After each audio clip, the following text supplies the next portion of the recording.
que non se está, me dicen que non se está reproducindo. ¿Y ahora?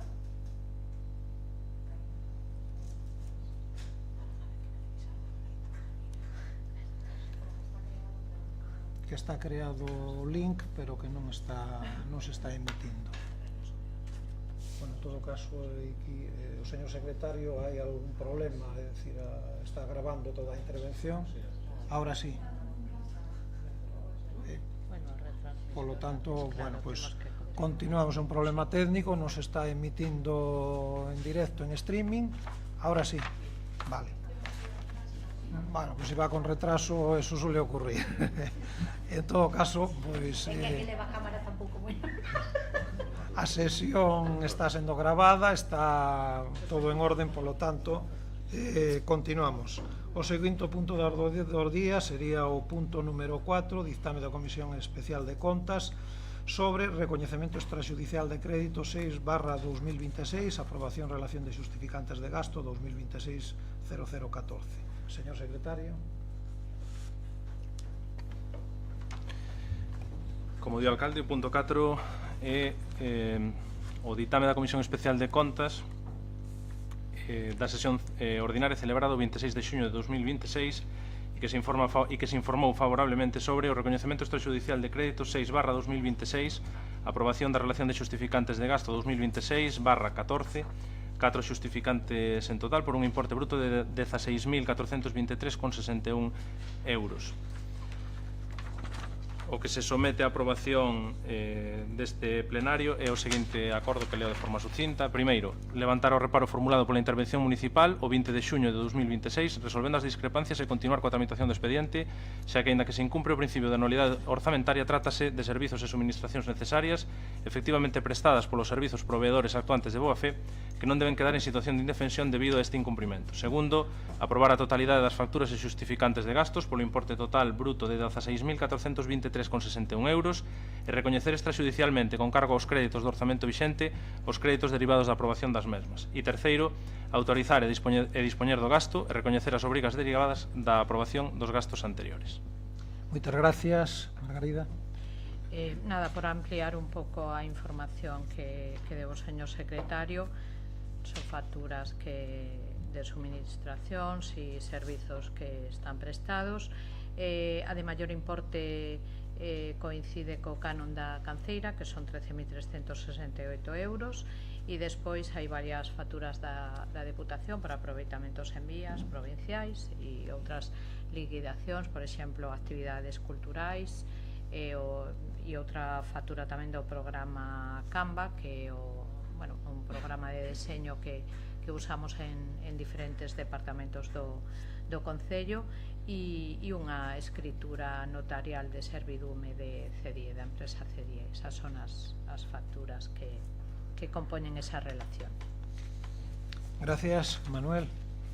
Sí, son 4 facturas por un importe de 16.423,61 euros fiscalizados con reparos por intervención. Xa vimos no punto da conta xeral de 2025 que se abusa do recoñecemento extrajudicial de crédito. O BNG vense astendo neste punto en todos os plenos que vai este punto, digamos, que é a maioría. E seguiremos absténdonos polos reparos de intervención e porque moitas veces as facturas corresponderíalle pagalas a outras administracións. Gracias, Antonio. Nosotros volvemos al tema de siempre, las facturas hay que pagarlas, pero visto los informes de intervención, la postura del grupo es la abstención. Muchas gracias. Votamos entonces, votos a favor, 9 votos a favor, abstencións, 8 abstencións. Queda aprobado este punto. Pasamos ao seguinte punto da orde do día.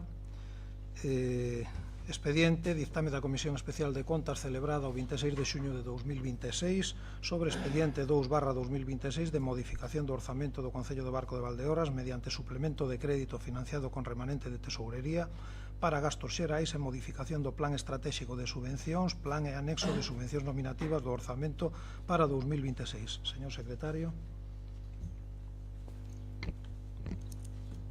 Ben, sobre o ditame da Comisión Especial de Contas da sesión ordinaria celebrada o 26 de xuño de 2026 ditaminouse favorablemente sobre a aprobación do suplemento de crédito 2/2026 financiado con cargo remanente líquido de tesorería para gastos xerais, modificación do plan estratégico de subvencións, plan e anexo de subvencións nominativas do orzamento para 2026. Polo que se propón a este plenario o seguinte acordo. Primeiro, aprobar inicialmente o expediente de modificación de crédito sobre o vixente orzamento de exercicio 2026 na modalidade de suplemento de crédito co número 2/2026 financiado con cargo remanente de tesorería para financiar gastos coa seguinte desagregación. Denominación do gasto, Administración Xeral de Educación, outras transferencias, subvención nominativa á Asociación Cultural Vagalume Valdeorras, aplicación orzamentaria 320/48900, importe 5.000 euros.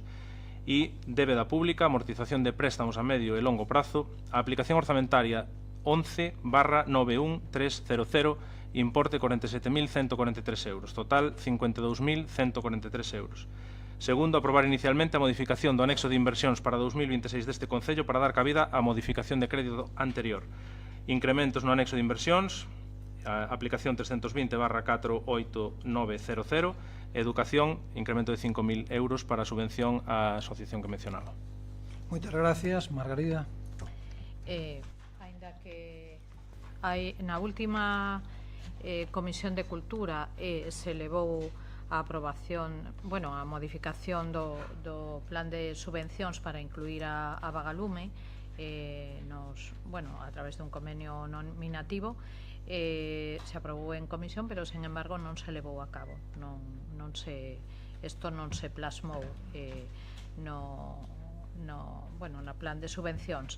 E, polo tanto, claro, cando Vagalume solicitou que se lle pagase o importe do convenio, pois detectamos que non se incluíra no plan estratégico de subvencións e, polo tanto, pois a maior brevidade posible, pois se lle puso solución a este lapso, a este erro. E nada, o que vimos aquí é iso, incluir iso que xa debería ter quedado de hai un par de meses nesa modificación que se fixo o plan estratégico, incluir eses 5.000 euros para a Asociación Vagalume, que en concreto os utilizou para financiar en parte os encontros familia-escola que se levaron a cabo entre febreiro e maio.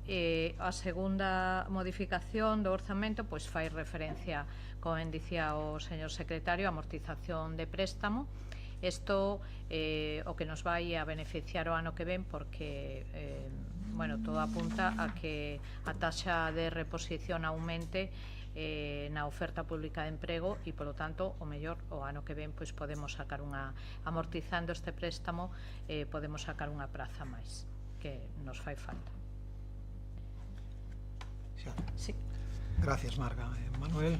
Si, tamén neste punto o informe de intervención é desfavorable porque pode afectar o cumprimento do obxectivo da estabilidade e incidencia no cumprimento da regra de gasto, pero nós votaremos a favor porque se inclúe a subvención que dicía a concelleira nominativa a Vagalume e todo o que se faga pola cultura e pola educación merece o noso apoio.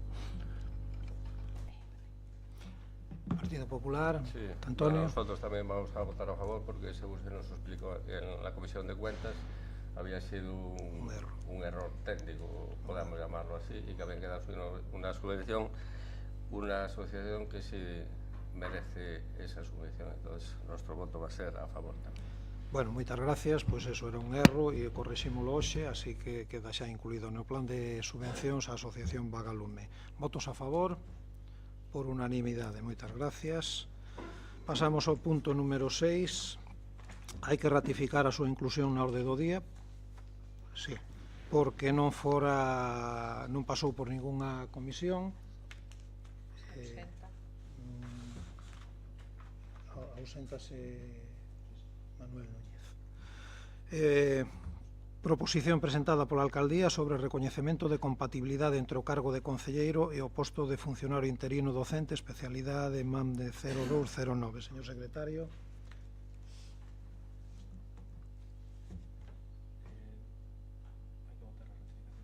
Bueno, é verdade, gracias. Sí, ratificación da Inclusión na orde do día, votos a favor, por unanimidade. Gracias.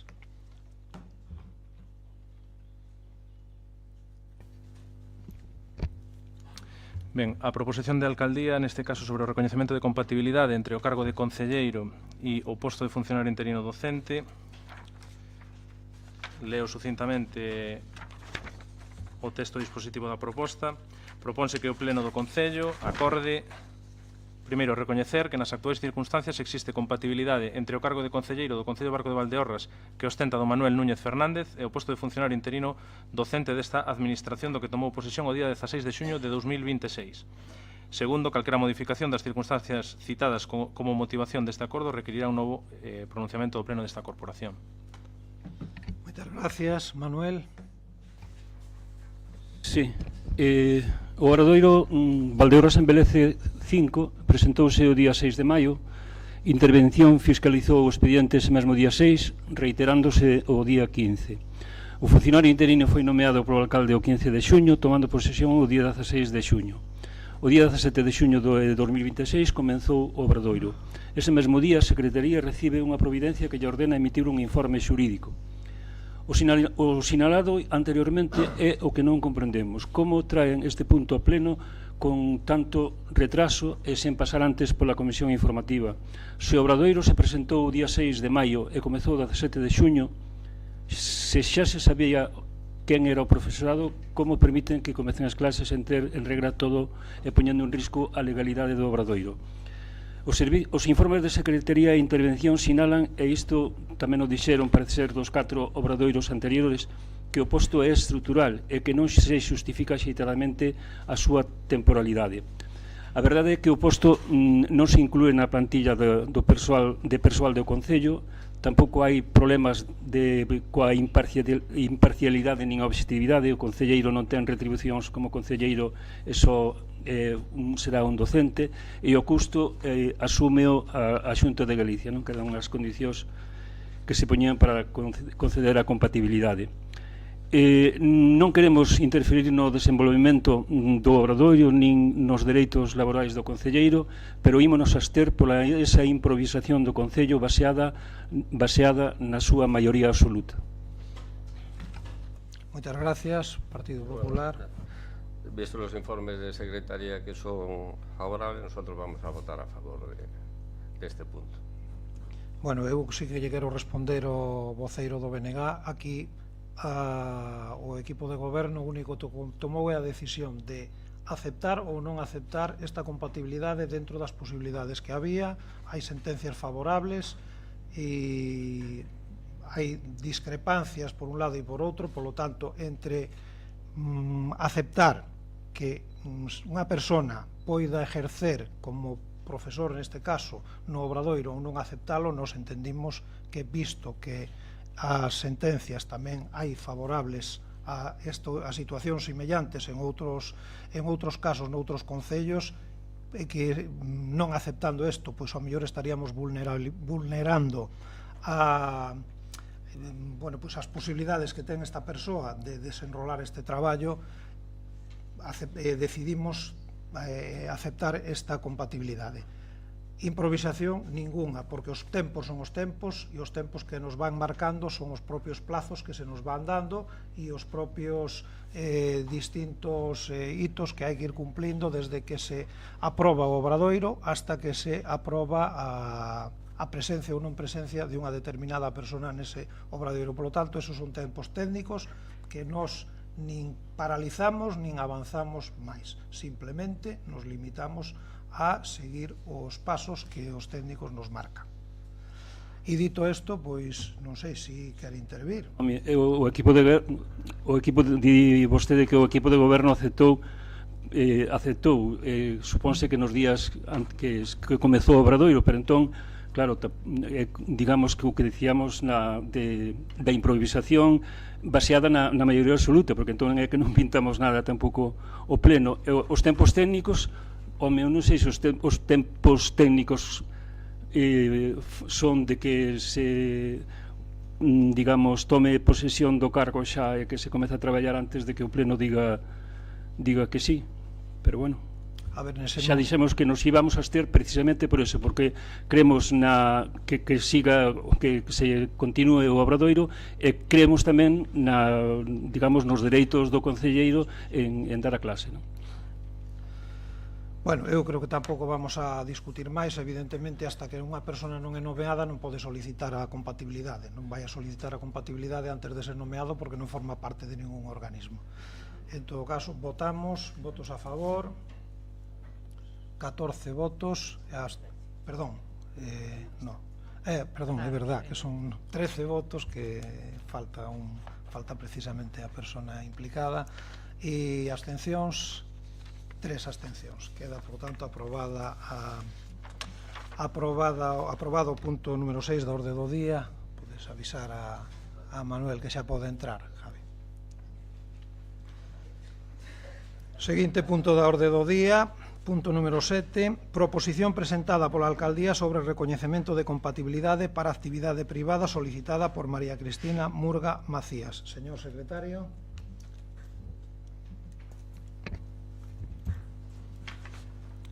A ratificación primeiro. Perdón, é verdade. Mira que está aquí en vermello. Previa ratificación da súa inclusión na orde do día. Por lo tanto, procede a ratificación. Estamos todos a favor. Queda ratificada a súa inclusión na orde do día. Señor secretario, gracias. A seguinte proposición de alcaldía é sobre o recoñecemento de compatibilidade para actividade privada solicitada por María Cristina Murga Macías. Dou lectura sucinta ao acordo que se propón para este plenario. Primeiro, recoñecer a doña María Cristina Murga García, funcionaria interina deste Concello, a compatibilidade entre o posto de docente do programa temporal denominado Obradoiro de Emprego Valdeorras en Belece 5 e a actividade privada consistente en guía das covas de seadura e catas de viños como traballadora autónoma. A actividade privada desenvolverase dende o 1 de xullo de 2026 ata o 30 de setembro de 2026. Moitas gracias, Manuel. Sin intervención. Antonio, tampouco. Bueno, pois eu sí que quero decir algo, que simplemente que neste Concello hai varios funcionarios, traballadores que teñen compatibilidade concedida por o Concello, igual que outros organismos públicos, e neste caso pois é un caso máis. Votos a favor por unanimidade. E pasamos á parte de sesión de control dos demais órganos da corporación. Teñen vostedes no punto número 8 a dación de contas, decretos da alcaldía, no 9 dación de contas, decretos que se resolven por discrepancias, 10 dación de contas de actas de xunta de goberno, e pasamos ás mocións dos grupos políticos, e temos 3 mocións que tamén hai que ratificar a súa inclusión na orde do día. Iremosla ratificando unha por unha. A señora interventora quería marchar e, polo tanto, unha vez rematada a parte de control, pois a parte resolutiva, pasamos a de mocións que non ten obriga de estar presente. Previa ratificación da súa urxencia e inclusión na orde do día, hai unha moción presentada polo Grupo Municipal do BNG para unha maior implicación do Concello cos problemas de abastecemento de auga no municipio. Votos a favor da inclusión na orde do día por unanimidade. Quen se vai a encargar? Manuel? Sí. Vai facer un ano que arderon numerosas casas na nosa comarca, e mesmo unha aldea completa, sen que pasase nada, nin houbera ningún tipo de reacción máis que a dor e a solidaridade cos afectados. E continuamente falamos de revitalizar o rural para que a xente non abandone as aldeas. Porén, ter as aldeas co abastecemento de augas en malas condicións non parece o máis apropiado para que a xente non se marche delas, das que temos habitadas, porque xa temos varias que están sen habitar no noso Concello. A intención da moción é simplemente que o Concello se implique realmente nesto, porque, segundo nos din, ten máis responsabilidade que se nos quere facer ver, non? Exposición de motivos. A auga é un recurso máis importante para a supervivencia e progreso da humanidade. No Barco de Valdeorras e na comarca é, sen dúbida, un dos seus maiores activos ecolóxicos, económicos e culturais. O municipio configurose alrededor dunha complexa rede hídrica de que a maior arteria é o Sil, que modelou a súa paisaxe, a súa historia e o benestar dos seus habitantes. Ademais do Sil, hai outros caudais menores, pero importantes para a poboación do municipio. É o caso do Mariñán, do Cigüeño, do Forcadela, do Galir ou do Valado. A Lei 785 de 2 de abril reguladora de bases de réxime local sinala no capítulo 3 competencias, artigo 25, que o abastecemento de auga potable a domicilio e evacuación e tratamento de augas residuais é dos concellos. No artigo 26 di que nos municipios con poboación inferior a 20.000 habitantes será a Deputación Provincial ou entidade equivalente a que coordinará a prestación do abastecemento de auga a domicilio e a evacuación e tratamento de augas residuais. No Concello do Barco de Valdeorras coexisten dous modelos de xestión para o suministro de auga potable: o sistema público municipal consorciado e os sistemas privados de xestión veciñal. O público, fundamentalmente no núcleo urbano, é de xestión veciñal en numerosas aldeas da ladeira norte, dos regatos Mariñán e Forcadela, como a Proba, Veigamuíños, Xaguaz, O Fradal, Tremiñá, O Castro, Outarelo, Vilanova, e tamén de xestión veciñal núcleos como Entoma, Alixo, Cesure, Santa Mariña, Santigoso, Soulecín e parte de Viloira, dice, entre outros. A pesar da riqueza hídrica do municipio, paradoxalmente, máis frecuentemente do normal, veciñas e veciños das distintas aldeas teñen problemas de suministro de auga potable. Por citar algún exemplo, o 25 de outubro de 25 a cadena SER informaba que, segundo o alcalde do Barco, Aurentino Alonso, na mañá do sábado había máis de 200 persoas das aldeas do municipio sen auga corrente. O 29 de abril de 2026 a región informaba de que saía auga turbia en 3 aldeas do Barco, referíndose a Veigamuíños, a Proba e Vilanova. Se en esta situación normal a auga de atraída das aldeas pode vir turbia polas tormentas, desde hai un ano o problema agravouse tras os incendios de agosto de 2025, no que ardeu a maior parte do monte da comarca. Tras o lume veu unha erosión do terreo tan grande que un ano despois os regatos siguen traendo terra queimada.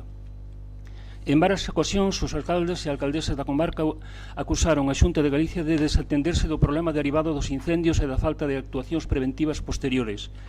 Non se levaron a cabo actuacións de restauración ambiental nas zonas afectadas, nin tampouco traballos suficientes para reducir o impacto de futuros episodios meteorolóxicos, cada vez máis frecuentes. Tanto é así que a Xunta de Galicia ten a maior parte dos fondos estatais destinados á restauración hidrolóxica forestal sen executar. Tras o dito ata aquí, o Concello, como administración máis próxima á veciñanza afectada polos frecuentes problemas de suministro de auga potable, debe poñerse á fronte e implicarse en solucionar estas deficiencias. Non pode o Concello desentenderse alegando que é unha traída privada se a auga deixa de ser apta para o consumo polo motivo que sexa, neste caso polos incendios. Por todo o exposto anteriormente, o Grupo Municipal do Bloque Nacionalista Galego propón ao Pleno do Concello do Barco de Valdeorras a adopción dos seguintes acordos: axuda técnica e apoio subsidiario, limpeza das captacións. O Concello colaborará cos veciños e veciñas nos labores de retirada de lodos, cinzas ou pedras, poñendo ao seu dispor operarios e maquinaria municipal. Asesoramento técnico. O Concello creará un protocolo de apoio técnico permanente para a mellora dos sistemas de cloración e filtrado destas redes veciñais sen custos de enxeñaría para as comunidades. Garantía de abastecemento alternativo. Un protocolo de urxencia automatizado. Instar ao Concello Consorcio de Augas de Valdeorras a activar automáticamente camións cisterna e fontes de auga portátil en canto se detecte turbidez nas redes polos arrastres. Transparencia e información pública. Instar o Concello a informar a veciñanza de forma inmediata sobre a calidade da auga e analíticas cando existan dúbidas de potabilidade. Por outro lado, outro punto de liñas axudas económicas municipais, subvencións para reparacións, crear unha partida orzamentaria específica nos orzamentos para axudar as comunidades de usuarios a financiar averías estruturais nas tubaxes ou depósitos derivados das catástrofes naturais, incendios, desprendementos. E, finalmente, auditoría e plan de transición ao sistema público se fose solicitado En este caso, pois, un inventario e diagnóstico de traídas, o Concello fará un estudo do estado das traídas previas privadas do municipio para detectar deficiencias graves e facilidades para municipalización. Se algunha comunidade de veciños e veciñas o solicita, que non haxa custos de adaptación técnica inicial para a veciñanza. E, finalmente, instar a Xunta de Galicia, a Consellería de Medio Rural e Augas de Galicia, a executar de urxencia un plan de consolidación e reforestación do solo nas ladeiras queimadas que afectan as concas dos ríos e regatos do municipio. Xa, Sí. moitas gracias. Partido Popular, Maite. Hola, buenas tardes. Bueno, nosotros ante esta moción presentamos una réplica, la cual... Uy, perdón. Perdona un segundiño. Quedáramos en que tiñades que haber... Eu non sei se presentasteis por rexistro. Sí. Pois non chegou aos demais grupos. Hai unha emenda o Partido Sí, Popular. chegou. Ah, Sí. chegou. Sí. Vale, Bueno, entonces. a ellos se la mandé, o sea, Claro, estaba registro y luego para verificar se la mandé a él. pero- a ver si- pero- pero dijo que no, entonces pues... Pero a ver, tiñamos que haber recibido todos esa... Sí, pero está hecha por por deferencia. Bueno, está por rexistro, Sí. ese está, nos sí que non nos chegou. O Partido PSOE. Bueno, vale, en todo caso, ela ten que dar, o Partido Popular ten que dar lectura da súa emenda, hai que debatir a emenda para ver se o BNG acepta ou non acepta a súa inclusión na moción. É dicir, a emenda hai que debatila e unha vez debatida, pois o Bloque Nacionalista Galego decide se acepta ou non acepta a súa inclusión na moción que presenta. Así que, Maite, adiante. El Grupo Municipal del Partido Popular comparte la preocupación por los vecinos de abastecimiento de aguas que afectan a distintos núcleos del municipio y considera necesario que todas las administraciones competentes colaboren para organizar un servicio adecuado a los vecinos, siendo además la prestación de servicios de abastecimiento y saneamiento una de las responsabilidades básicas del Ayuntamiento. No obstante, entendemos que la propuesta presentada incorpora actuaciones de muy diversa naturaleza, sin establecer un orden lógico de ejecución, sin definir prioridades y sin concretar la viabilidad técnica, jurídica y económica de las medidas planteadas. Antes de comprometer actuaciones, inversiones o ayudas económicas, resulta imprescindible conocer con precisión el estado real de las infraestructuras afectadas, determinar las necesidades existentes y planificar la actuación conforme a criterios técnicos y objetivos. Asimismo, existen líneas de subvención convocadas por las distintas administraciones destinadas a la elaboración de auditorías, estudios técnicos y actuaciones de mejora de las infraestructuras hidráulicas, por lo que resulta conveniente aprovechar dichos instrumentos de financiación antes de asumir nuevos compromisos económicos con cargo de presupuesto municipal. Del mismo modo, la recuperación ambiental de las zonas afectadas por los incendios forestales constituye una responsabilidad compartida entre distintas administraciones con competencias en la materia, por lo que las actuaciones de restauración no deben circunscribirse exclusivamente a una de ellas. El Grupo Municipal del Partido Popular considera que la mejor forma de dar respuesta a esta problemática no es mediante un conjunto de actuaciones aisladas, sino a través de un instrumento de planificación que permita establecer prioridades, optimizar los recursos públicos y coordinar la actuación de las distintas administraciones. Por ello, el Grupo Municipal del Partido Popular presentaba la siguiente enmienda de situación. Se propone sustituir los acuerdos de la moción por el siguiente texto. Primero, Plan Director de los Servicios de Abastecimiento Vecinales.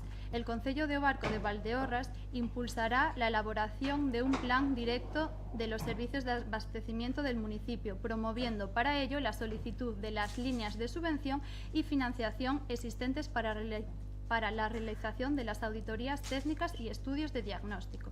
Segundo punto, programa de actuaciones prioritarias. Una vez finalizado el plan director, el Concello incorporará en sus presupuestos una partida económica destinada a colaborar en la ejecución de aquellas actuaciones que, conforme a la auditoría técnica, sean consideradas complementando las ayudas que puedan conceder otras administraciones públicas. Tercero, coordinación institucional. El Concello impulsará en una mesa de coordinación con las comunidades de usuarios y las administraciones competentes para realizar el seguimiento de las actuaciones previstas, coordinar las intervenciones necesarias y mantener informada a la población afectada sobre aquellas incidencias que puedan afectar a la calidad del agua y el abastecimiento. Y cuarto, instar a la Xunta de Galicia y al Gobierno de España, dentro del ámbito de sus relativas competencias, a continuar reforzando e intensificar las actuaciones de restauración hidrológico forestal, consolidación de laderas, estabilización de terrenos, recuperación ambiental y prevención de la erosión de las zonas afectadas por los incendios forestales de 2025, así como habilitar y mantener las líneas de financiación necesarias para minimizar las afectaciones sobre las cuencas, captaciones y sistemas de abastecimiento del agua del municipio. Esto es todo. Bueno, pues non sei se quere decir algo o voz. O voceiro do BNG, se acepta ou non acepta.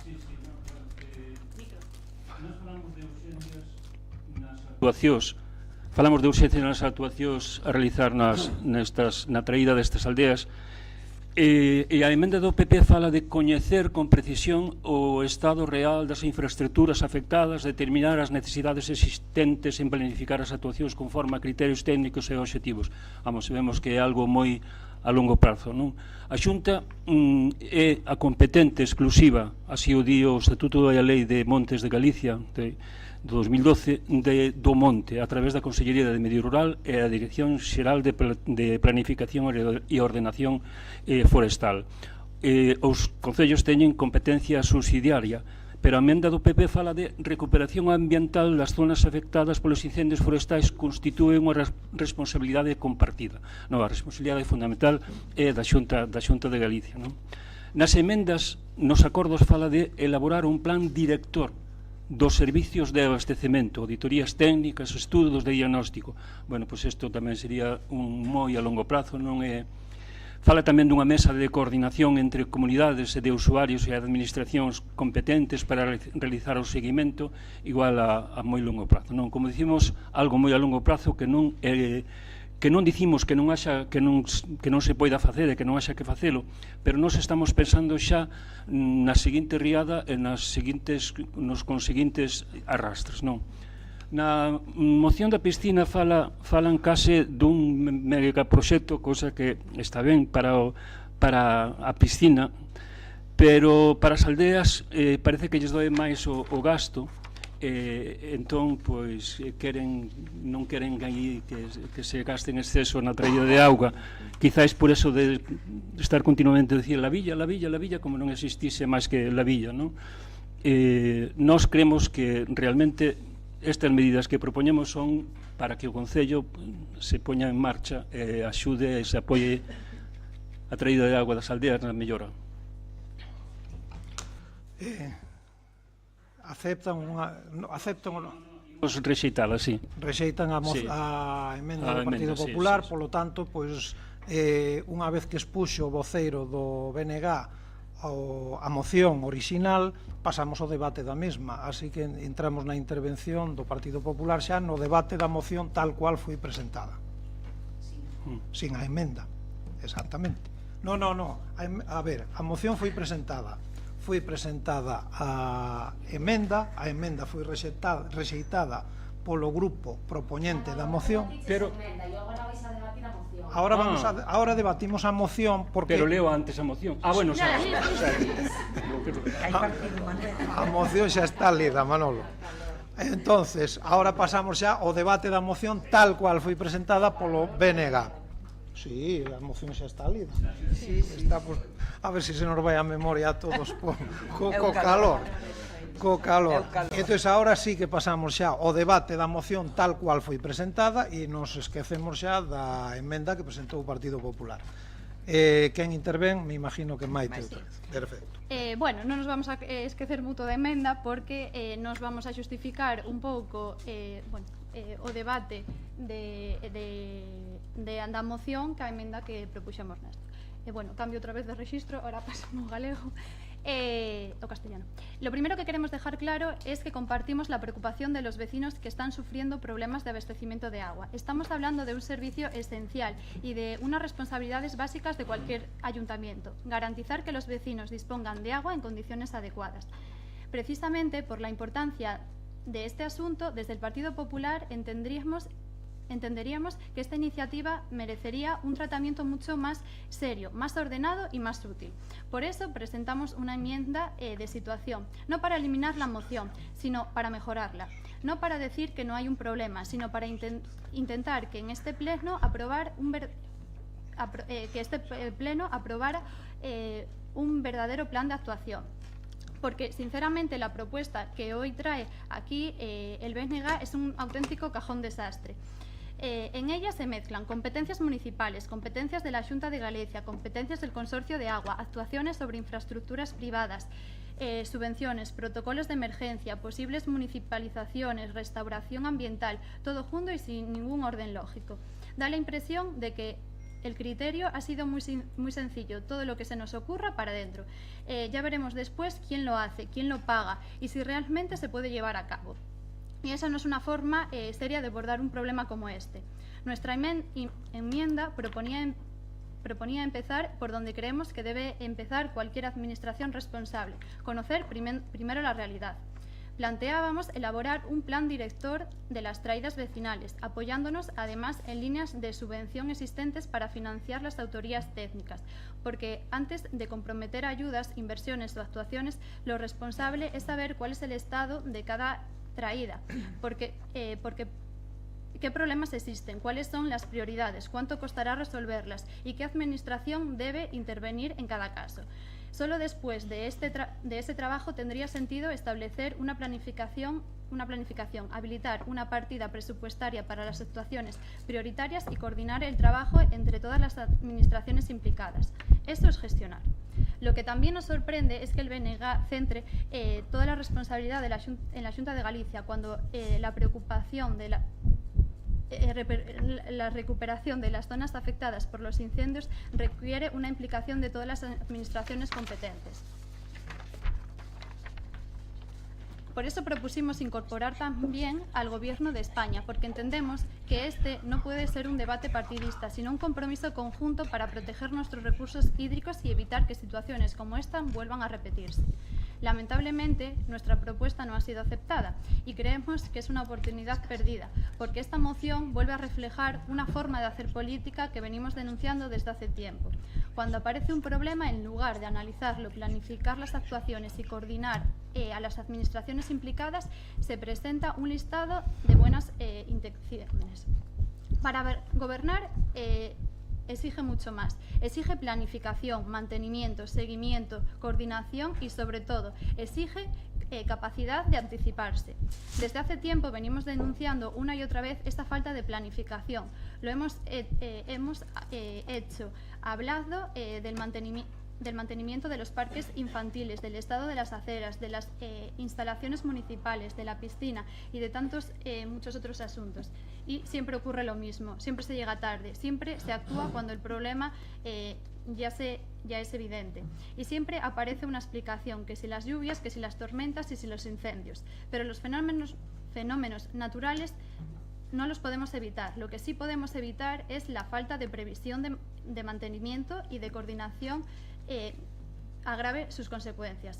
Nuestra enmienda aportaba planificación frente a improvisación, prioridades frente a un listado de actuaciones, coordinación frente al reparto de culpas y una hoja de ruta clara frente a un conjunto de medidas sin respaldo técnico ni económico. Por responsabilidad no vamos a votar en contra de una moción que parte de una preocupación real de muchos vecinos, pero tampoco podemos apoyar un texto que sigue sin ofrecer una planificación seria, que compromete actuaciones sin un análisis previo y que continúa mezclando competencias y responsabilidades sin un criterio claro. Por ello, el Grupo Municipal se va a abstener. Moitas gracias. Bueno, pois nos dicen vostedes que o Concello se implique máis cos problemas de abastecemento de auga do municipio. Ese é o título da moción. Vamos a poñernos un pouquiño en contexto e despois vamos a ir vendo un pouco todas as implicacións ou non implicacións que ten este Concello e ao final podremos ao mellor facer unha valoración do grado de implicación deste Concello co abastecemento de auga, sobre todo a nivel dos núcleos rurais, porque o núcleo urbano a verdade é que está ao nivel de cualquier gran ciudad, temos unha auga de calidade, tuvemos un inverno tremendo, tuvemos uns incendios brutales o ano pasado con arrastres de todo tipo, tuvemos un inverno de 4 meses de choivas continuas e de baixada do río pois convertido en chocolate. Temos máis do 90% da población do Concello, dos 13.300 e pico, que debe de ser o último dato do INE, ou 13.500, non sei en cuantos andamos agora, por aí debe de andar, censados. Máis do 90% viven no núcleo urbano. A auga do núcleo urbano non sufriu ningunha merma de calidade en todo este tempo, incluso coas tormentas da pasada semana, e do 10% restante, pois eu calculei máis ou menos que un 6% da veciñanza tampouco tuvo problemas, toda a ladeira sur prácticamente, quitando ao mellor Santigoso en algún momento, o resto que teñen captacións soterradas tampouco teñen problemas, todos os que teñen captacións soterradas, e na ladeira norte Entoma non reportou ningún problema e o resto pois, nos quedan as captacións que son superficiales, que se fan tanto no Mariñán como no Cigüeño, no Forcadela, no arroyo de Forcadela, que son as captacións de Vilanova, de todo Xagoaza, de Veigamuiños e da Proba, toda a ladeira norte. Aí sí que houve problemas, pero eu creo que hai que empezar dicindo que a lei, a normativa, permite que existan as comunidades de augas veciñales. Polo tanto, eu creo que temos que empezar por aí. Primeiro, os veciños teñen direito a gestionar as súas augas, cumplindo con unha serie de requisitos, de normativas, etc. E é o que están facendo a inmensa maioría dos veciños deste Concello a nivel do rural. Eles están gestionando as súas augas. E logo veremos que é o que fai o Concello ou que deixa de facer o Concello. Pero sí que eu creo que é importante que partamos desa premisa, que a lei lles permite, e de feito hai unha provincia aquí ao lado noso, que é a provincia de Pontevedra, que ten 100 e pico, ou mellor cerca de 200 asociacións ou comunidades de augas que están funcionando perfectamente e que incluso o presidente desa asociación provincial estuvo aquí en Valdeorras explicándolle a algúns veciños os que quixeron asistir, como funcionaban esas comunidades. Aquí hai comunidades que están funcionando perfectamente e que están recibindo auga do barco cando a necesitan e cando non a necesitan gestionan a súa auga. Xa teñen esa colaboración por aí polo Concello. Pero vamos a ir por partes. Eu teño aquí unha serie de notiñas que fun poñendo en base ao que se nos plantexaba dende a moción do Bloque Nacionalista Galego. O Concello colaborou e colaborará con todas as comunidades de auga que xestionan as súas augas das diferentes parroquias e povos do Concello do Barco. E tanto o concelleiro de Medio Rural como o concelleiro de Obras están sempre en permanente contacto, tanto cos pedáneos como cos responsables ou os gestores das augas desas comunidades. Ahora mismo, hoxe mesmo, hai unha obra que está en marcha que é a da captación, ampliación de captación en Millarouso, apoiada polo Concello e pagando o Concello parte desas obras, Millarouso. Estamos aí. Nos últimos anos lévanselle entregado ou están en fase de entrega, en moitos casos, a parte de entrega, a instalación, é dicir, a obra feita polo Concello, apertura, peche de zanxas, instalación das tuberías, a máquina que fai falta, a maquinaria que fai falta, o rexeo das zanxas, etc. Por parte do Concello levanse entregado máis de 15 kilómetros, que son fáciles de decir, de tuberías. Millarouso, Santurxo, Alixo, Vilariño, Castro de Vilariño, Soulecín, Santigoso, Santa Mariña, Vilanova, Fervenza, Entoma, Cesur, Estremiñá, A Proba, Veigamuiños e Xagoaza. Seguro que me deixo algo. 15 kilómetros, máis de 15.000 tubos, se queren ao final lles podo pasar esta folla que foi preparada esta Excel foi preparada polo aparellador municipal con todos os kilómetros e todos os metros de tuberías que se lle levan entregado tanto de captación como de abastecemento. E logo saneamento aparte, outros 5 km e pico, máis para rego outro 1,5 km de tuberías pagadas, entregadas e en moitos casos, en moitísimos casos, instaladas polo propio Concello. Fanse limpezas de depósitos e reparación dos mesmos continuamente. Cando ven unha comunidade ou un pedáneo a este Concello a pedir que se lle limpe o depósito, ou que se lle repare porque ten fugas, ou que se faga a obra que fai falta, ou que se lle desbroce arredor porque está cheo de maleza no seu entorno, tamén se teñen comprado bombas e se envía un fontanero cando fai falta ou se envía personal do Concello a traballar aí.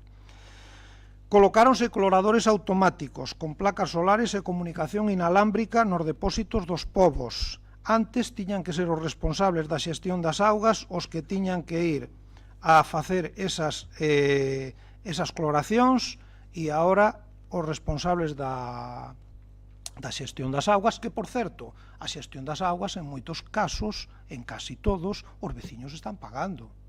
É dicir, hai unha xestora que está cobrando un diñeiro anual a cada veciño ou a cada enganche por facer esos traballos, é dicir, son unhas comunidades privadas que teñen unha gestión privada e que hai un coste económico ou hai un gasto económico ou hai unha aportación económica por parte dos veciños para que eso se faga. É dicir, non é algo altruista que fagan os propios gestores. Por lo tanto, aí tamén hai un tema económico que os propios veciños están de algún xeito sufragando esos gastos e hai alguén que o está gestionando. Según o Consorcio de Augas de Valdeorras, según a información que me pasaron os responsables do Consorcio de Augas de Valdeorras, que recordamos que o Consorcio de Augas de Valdeorras é o que gestiona o ciclo integral da auga no barco de Valdeorras, tanto no barco no núcleo urbano, tanto no barco como en Viloira, para os povos, agora me refiro aos povos, estánse a facer revisión das instalacións cada unha ou 2 semanas por parte do Consorcio. Estálleselle suministrando o cloro ás comunidades de auga e estáselle axudando coas averías. Cando algunha comunidade lle pide ao Consorcio axuda, igual que non la pide ao Concello, o Consorcio tamén responde, que, por certo, incluso está respondendo a outros concellos da comarca, sin estar gestionando o suministro de auga potable. Estalles levando, sí que é verdad que leva o ciclo de augas residuales, pero non leva o de augas potables en outros concellos, e o Consorcio de Augas tamén lles está axudando.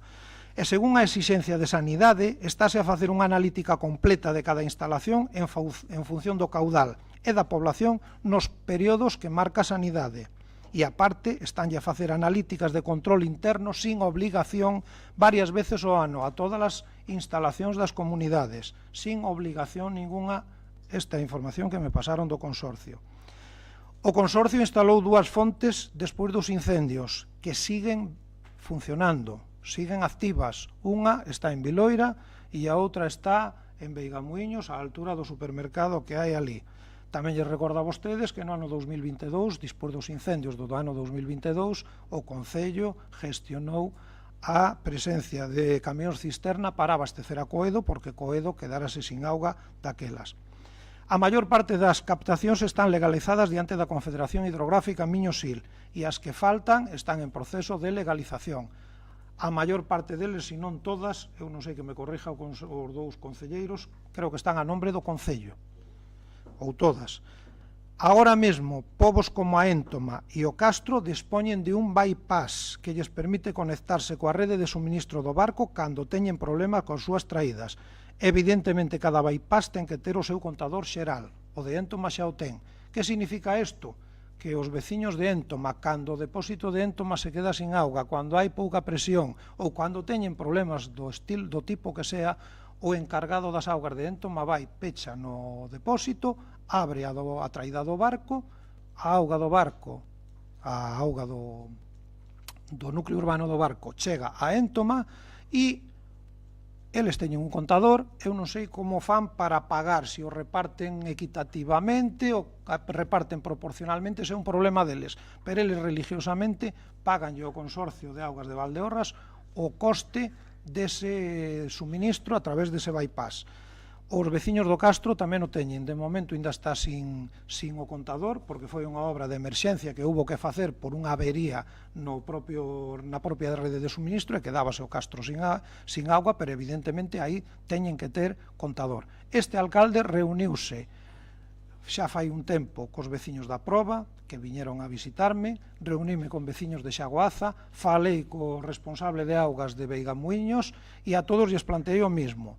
Na Proba sería moi sencillo, mañán mismo decímoslle o Consorcio de Augas que corte coa rede que teñen actualmente e que se conecte á rede do barco, está ali a urbanización dona Mencía, seríalle moi sencillo. Eu tuve unha reunión con varios veciños da Proba que viñeron, claro, viñan coa botella da auga negra. Evidentemente, este alcalde e este grupo de goberno está preocupado, porque os días que ven a auga negra, ese auga non vale nin para lavar a roupa, nin vale para ducharse, e xa non digo para consumo humano. Viñeron, tuven esa reunión, e lles ofrecín as dúas posibilidades. Una, cortar definitivamente e engancharse á rede do barco, sin máis. E segunda, facer ese bypass á altura onde teñen o depósito. Eles están compartindo auga, a Proba está compartindo auga con Veigamuíños. Facer o bypass e cando eles o consideren que a auga deles non é apta, ese bypass abriríase, cerrarían o depósito e estarían consumindo auga do barco. Isto foi un xoves ou un venres. Tuveron un concello de veciños e o lunes me chamou o pedáneo e me dice: señor alcalde, só hai 3 veciños que queren o bypass. Por qué? Bueno, pois que a xente prefiere priorizar a disposición dos metros cúbicos de auga que teñen ahora mismo a ter que un control, como teríamos con un contador cada veciño, porque evidentemente, se hai bypass, logo ten que haber gasto ou ten que haber cargo con respecto a ese bypass. Entón, os veciños prefieren seguir como están. Eles pagan unha cantidad anual fixa e cada uno dispone o que as súas normas internas lle permitan. Por lo tanto, eso xa se lles ofertou. Os de Veigamuíños tamén se lle ofertou a través do responsable da xestión das augas. Hai posibilidade de o facer con Veigamuíños ahora mesmo sin maior problema tamén, porque o depósito está nun punto a unha cota que a presión de auga do barco chegaría ali ao depósito e dende ali podría baixar outra vez para consumo dos propios veciños. Así que aí esa parte tamén está. Cos veciños de Xagoaza estuveron comigo, eles saben que teñen ese problema da auga, eles queren unha axuda máis. A axuda que queren ahora mesmo é a captación de Xagoaza ten un problema moi gordo e é que a accesibilidade é moi complicada. Donde teñen eles a captación está nun punto que cunha accesibilidade non se pode chegar cun vehículo, é moi compleja. Entonces comprometímonos a revisar a maneira ou a buscar a maneira de chegar a la riba. Probablemente técnicamente hai solución, se vai a estudiar esa solución para chegarlle ali a súa captación e a partir de aí pois mirar a ver como podemos facer algo máis. Aínda esta semana o concelleiro de obras estuvo con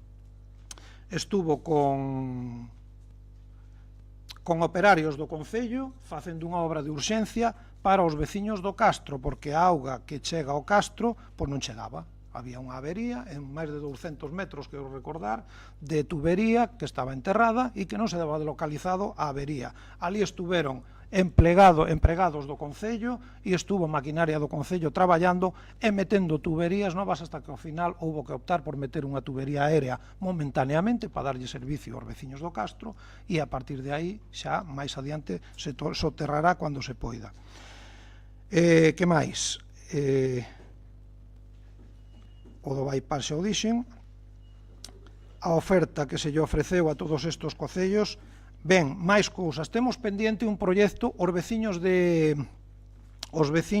Outarelo quérense conectar á rede do barco. Xa fai un tempo, estando Alfredo de alcalde, xa tomaran esa decisión. Se redactou un proxecto, ese proxecto presentouse a Augas de Galicia, son 200 e pico mil euros, creo recordar, presentouse a Augas de Galicia e naquel momento Augas de Galicia comprometeuse a financiar ese proxecto ou a cofinancialo, entendo eu, porque agora casi todos os proxectos se cofinancian, o Concello aporta unha parte e a administración correspondiente aporta outra parte. Bueno, pois ese proxecto estuvo en Augas de Galicia, eu estuve co director de Augas de Galicia xa en xaneiro para interesarme por como andaba ese proxecto. El me dixo que levei outro proxecto tamén de saneamento daqui de obras urxentes que hai que facer na estación depuradora de augas residuales. Con respecto da EDAR me dixo que bueno, que eso o millor era moito as dúas cousas, pero que o proxecto de abastecemento de Outarelo que eles se comprometeran e o compromiso seguía en pé. Houbo que recuperar ese proxecto porque resulta que nos cedían unha finca en Outarelo para instalar o depósito e esa finca non a poidemos aceptar porque non tiñan documentación, o propietario non tiña documentación de propiedade. Entonces, a nivel administrativo, pois Augas de Galicia nos pide a disposición de terrenos e a disposición de terrenos implica decirlle que somos propietarios dos terrenos. Polo tanto, o que fixemos foi inmediatamente comprar unha finca nova ali 50 ou 100 metros máis arriba e ahora mesmo a ingeniería que nos fixo o proxecto está recalculando se hai necesidade de recalcular todas as bombas e todo o orzamento para volverlo a remitir a Augas de Galicia, porque isto tamén é o que me pediu fai 15 días ou 3 semanas o director de Augas de Galicia que ello mandemos xa con ese novo recálculo. Máis cousas. O de Outarelo funcionaría do seguinte xeito: a auga que nos chega ao castro desde o barco, ali no castro vai a ir un bombeo, ese bombeo leva a auga ao depósito novo que hai que facer en Outarelo e os veciños de Outarelo disfrutarían da auga do barco, evidentemente, cos seus contadores e coas mesmas condicións que temos as veciñas e os veciños do núcleo urbano do barco. Hai un proxecto que está en marcha xa ahora mismo que é o de suministrarlle auga a Coedo tamén. Coedo tamén vai a recibir a auga do barco, xa estaba recibindo a auga do barco. Sabedes que a captación, se non o sabedes, pois recordo ahora, a captación principal do barco está en Candís, está no Candís, pero hai veces que o Candís falla ou temos problemas con esa tubería, entonces o que os veciños do de Coedo collían a auga directamente da tubería que ven de Candís, pero cando, polos problemas que houvese, ou cando había que bombear desde o SIL, evidentemente os veciños de Coedo quedábanse sin agua.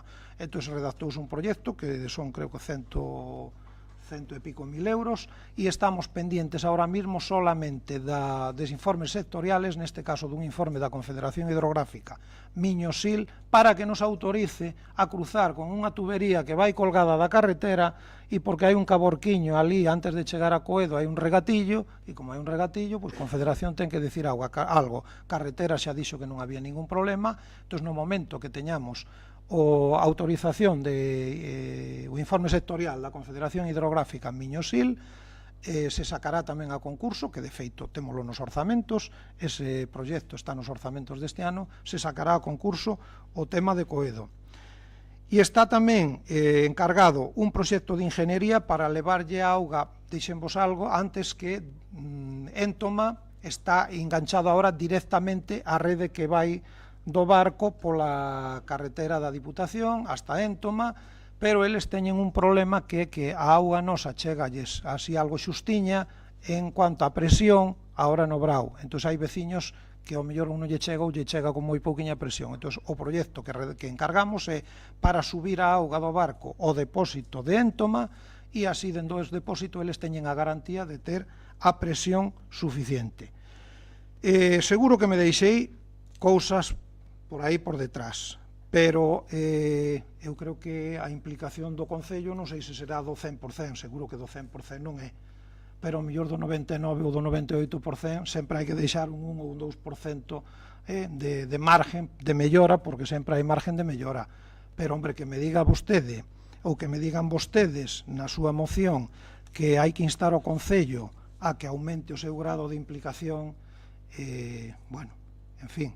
E sí que concordo con vostede no punto número 5 da súa da moción, instar a Xunta de Galicia, Consellería do Medio Rural e Augas de Galicia a executar de urxencia un plan de consolidación e reforestación non só das ladeiras queimadas, das ladeiras queimadas que afectan as concas dos ríos e regatos do municipio.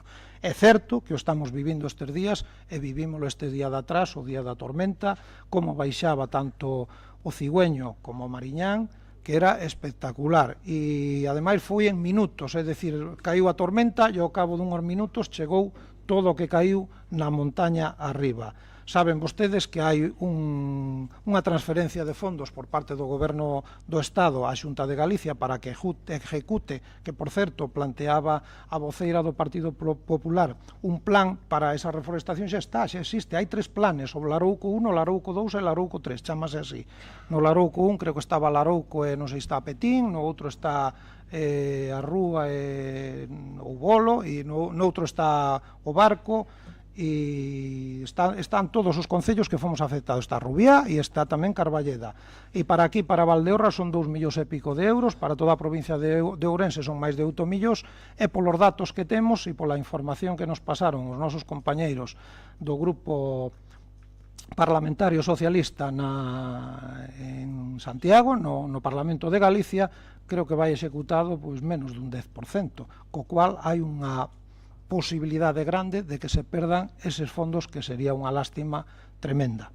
E pola miña parte nesta primeira intervención nada máis. Moitas gracias.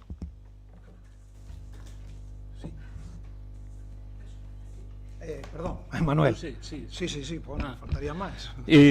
Volvo a reiterar polo que dicía a concelleira do Partido Popular, que nós falamos de urxencias e o Partido Popular fala a longo prazo. Home, eles poñen de urxente borrar as piscinas, borrar as pintadas das piscinas. Eu creo que é máis urxente sanear a auga das aldeas do concello. Co que decía o señor alcalde, nós traemos a moción é para, porque non lo di a xente, avisar non avisan de nada, polo menos a nós. Xa o vemos claramente ao abrir o grifo, refírese a se avisan cando a auga é potable ou non é potable. De análisis non nos din nada. A captación é tan complicada que vai xogando o tipo o encargado. Calquera día leva un golpe. Bueno, pois, supoño que se poderá facer máis. Por outro lado, dicía o boletín oficial da provincia, dicía lle foi otorgada ao Concello de Barco de Valdeorras a oportuna concesión para aproveitamento de 1,1 litros de auga para derivar do regato Mariñán no termo municipal do Barco de Valdeorras Ourense, con destino ao abastecemento de Veigamuiños a prova. O sea, lle foi concedida ao Concello, o sea, a licenza ou a concesión é para o Concello, o sea, que supónse que o responsable é o Concello, porque, bueno, eu pregunto ao señor alcalde, realmente estas comunidades veciñais poderían pedir subvencións? A min dixeronme que non. Se non poden entón é que estamos falando, claro, eu comprendo que son situacións de legalidade ou ilegalidade complexas, pero a min dime que realmente o responsable da auga, o último responsable da auga é totalmente o Concello, porque estas comunidades que non están legalizadas nin siquiera poderían non poden pedir subvencións, que dicía o Partido Popular. Entón, a ver, perdón, iso é o que había que aclarar. Non, sí, fálanos de que ao mellor non sei se Vilanova, pero claro, Suso, vamos por orden, agora está en... Quero dicir que igual había que explicar un pouco como está realmente a situación. Uns dicen que o Concello non fai nada e o Concello di que é responsabilidade dos veciños. Pois habrá que explicar de quen son as responsabilidades, que responsabilidades hai, porque a min dídenme que os concellos, os veciños, as asociacións veciñais non poden solicitar subvencións. Entón, realmente, e tampouco poden facer nada no que teñen nas súas propiedades, nas traídas, etc. O sea que é responsabilidade toda do Concello, e iso entón terá que sabelo a xente que é responsable ou non. A nos dixernos que era responsable o Concello. Algo máis? Partido Popular. Volvemos a reiterar lo mismo. Nuestra enmienda no pretendía eliminar una actuación urgente. Lo que hacía es ordenar las actuaciones para que las medidas inmediatas fueran compatibles con una planificación para evitar volver a encontrarnos con el mismo problema de hace unos meses. También resulta contradictorio rechazar nuestra enmienda alegando que plantean medidas a largo plazo, cuando la propia moción incluye actuaciones que requieren meses o incluso años para ejecutarse.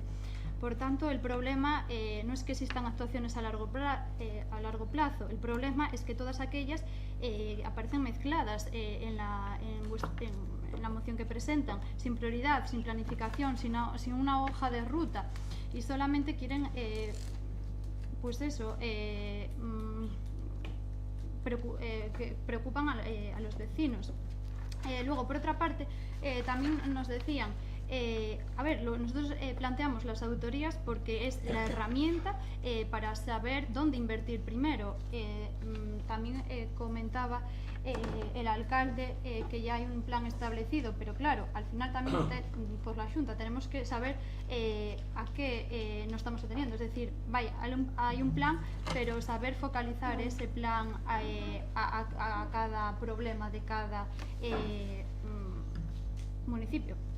Y luego, las instalaciones de la piscina, hombre, no es que sean no sean una prioridad, solo sean esa la prioridad para nosotros. Al final nosotros lo que estamos buscando es unas instalaciones salubres, no estamos quitando importancia a otros bueno, a otros problemas, e isto sería.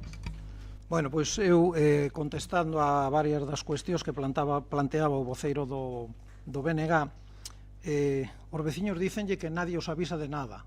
Hombre, hai comunidades onde teñen grupos de WhatsApp, onde teñen todos os veciños están nese grupo, e o responsable a min constame, e me enseñaron chats desos onde os responsables da gestión da auga avisan aos seus veciños que a auga non se pode beber, ou que ven turbia, ou que están facendo obras, ou que están facendo tal actuación. Polo tanto, se en algunha comunidade non ocorre eso, pois terán que mirar a ver como teñen que organizarse para que eso ocurra. Eso é o primeiro. Segundo, por que están a nombre do Concello as concesións? Porque se non estuveran a nombre do Concello, ahora mesmo a mitade de todeses, ou a mitade ou máis de todas as comunidades de auga non terían auga. A Confederación Hidrográfica hai que ter legalizadas as concesións. Ainda estuvemos fai pouco en Cesures, porque tiñan un problema coa auga de riego, e probablemente van a ter, polo tema de legalización, é dicir, ou legalizas, ou veñen e che eliminan todo o que tes da captación no regato. O sea, así de sencillo, a Confederación ven e todo o que tes, os litros que estás apañando do regato, como non a teñas legal. Entón, cual foi a maneira de colaborar do Concello do Barco de Valdeorras, pero xa moitos anos atrás?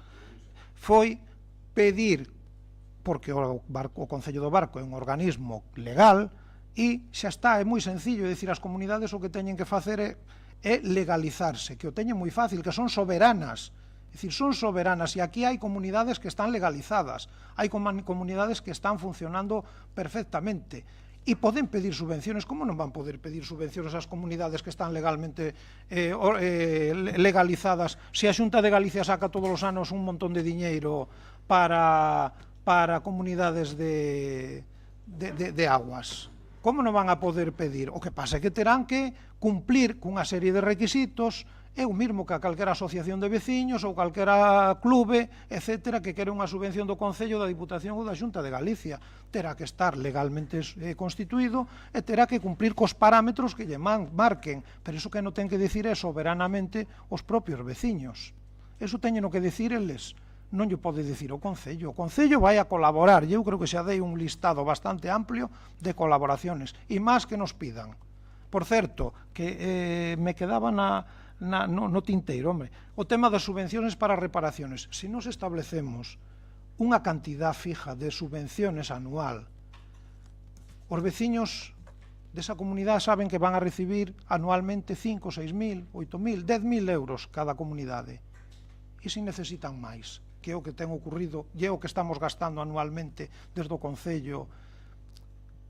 Eu creo que é máis fácil ou é moito millor que sepan que calquera avería, calquera necesidade urxente que teñen, e logo, evidentemente, eles tamén teñen, hai unha recaudación, eles teñen unha recaudación, igual que temos no barco. Entonces, oye, tamén terán que dispor aquí todos iguales, non? Todos iguales. Ou pagamos pouco, pero queremos moitos metros cúbicos e queremos a cachón aberto o grifo. Bueno, pois, en todo caso, eu creo que a solución para as comunidades é moi sencilla. Legalizarse e poñerse conforme marque a lei. Así de sencillo. Logo, soberanamente, decidir ter unhos estatutos, etcétera, que esa é outra. É dicir, hai comunidades que teñen estatutos e hai outras que non teñen nada, que tampouco os queren. Entón, evidentemente, todo iso eles teñen que decidilo.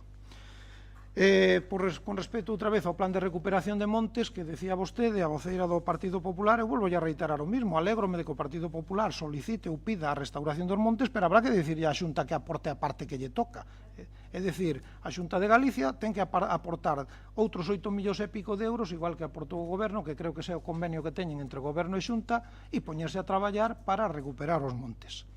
Bueno, pois eu creo que temos suficientemente debatida a moción, así que votamos a moción tal cual foi concebida polo BNG, sin a emenda do Partido Popular. Votos a favor, 3 votos a favor, abstencións, votos en contra, 9 abstencións eran 5 e 9 votos en contra. Moitas gracias. E o segundo punto da orde do día, o seguinte punto da orde do día é tamén previa ratificación da súa urxencia e inclusión na orde do día unha moción presentada polo Grupo Municipal do BNG relativa á implicación do Concello na recuperación da banda de música e da banda de gaitas do Concello do Barco de Valdeorras. Votamos a urxencia da inclusión na orde do día por unanimidade. Xavier. Boa tarde.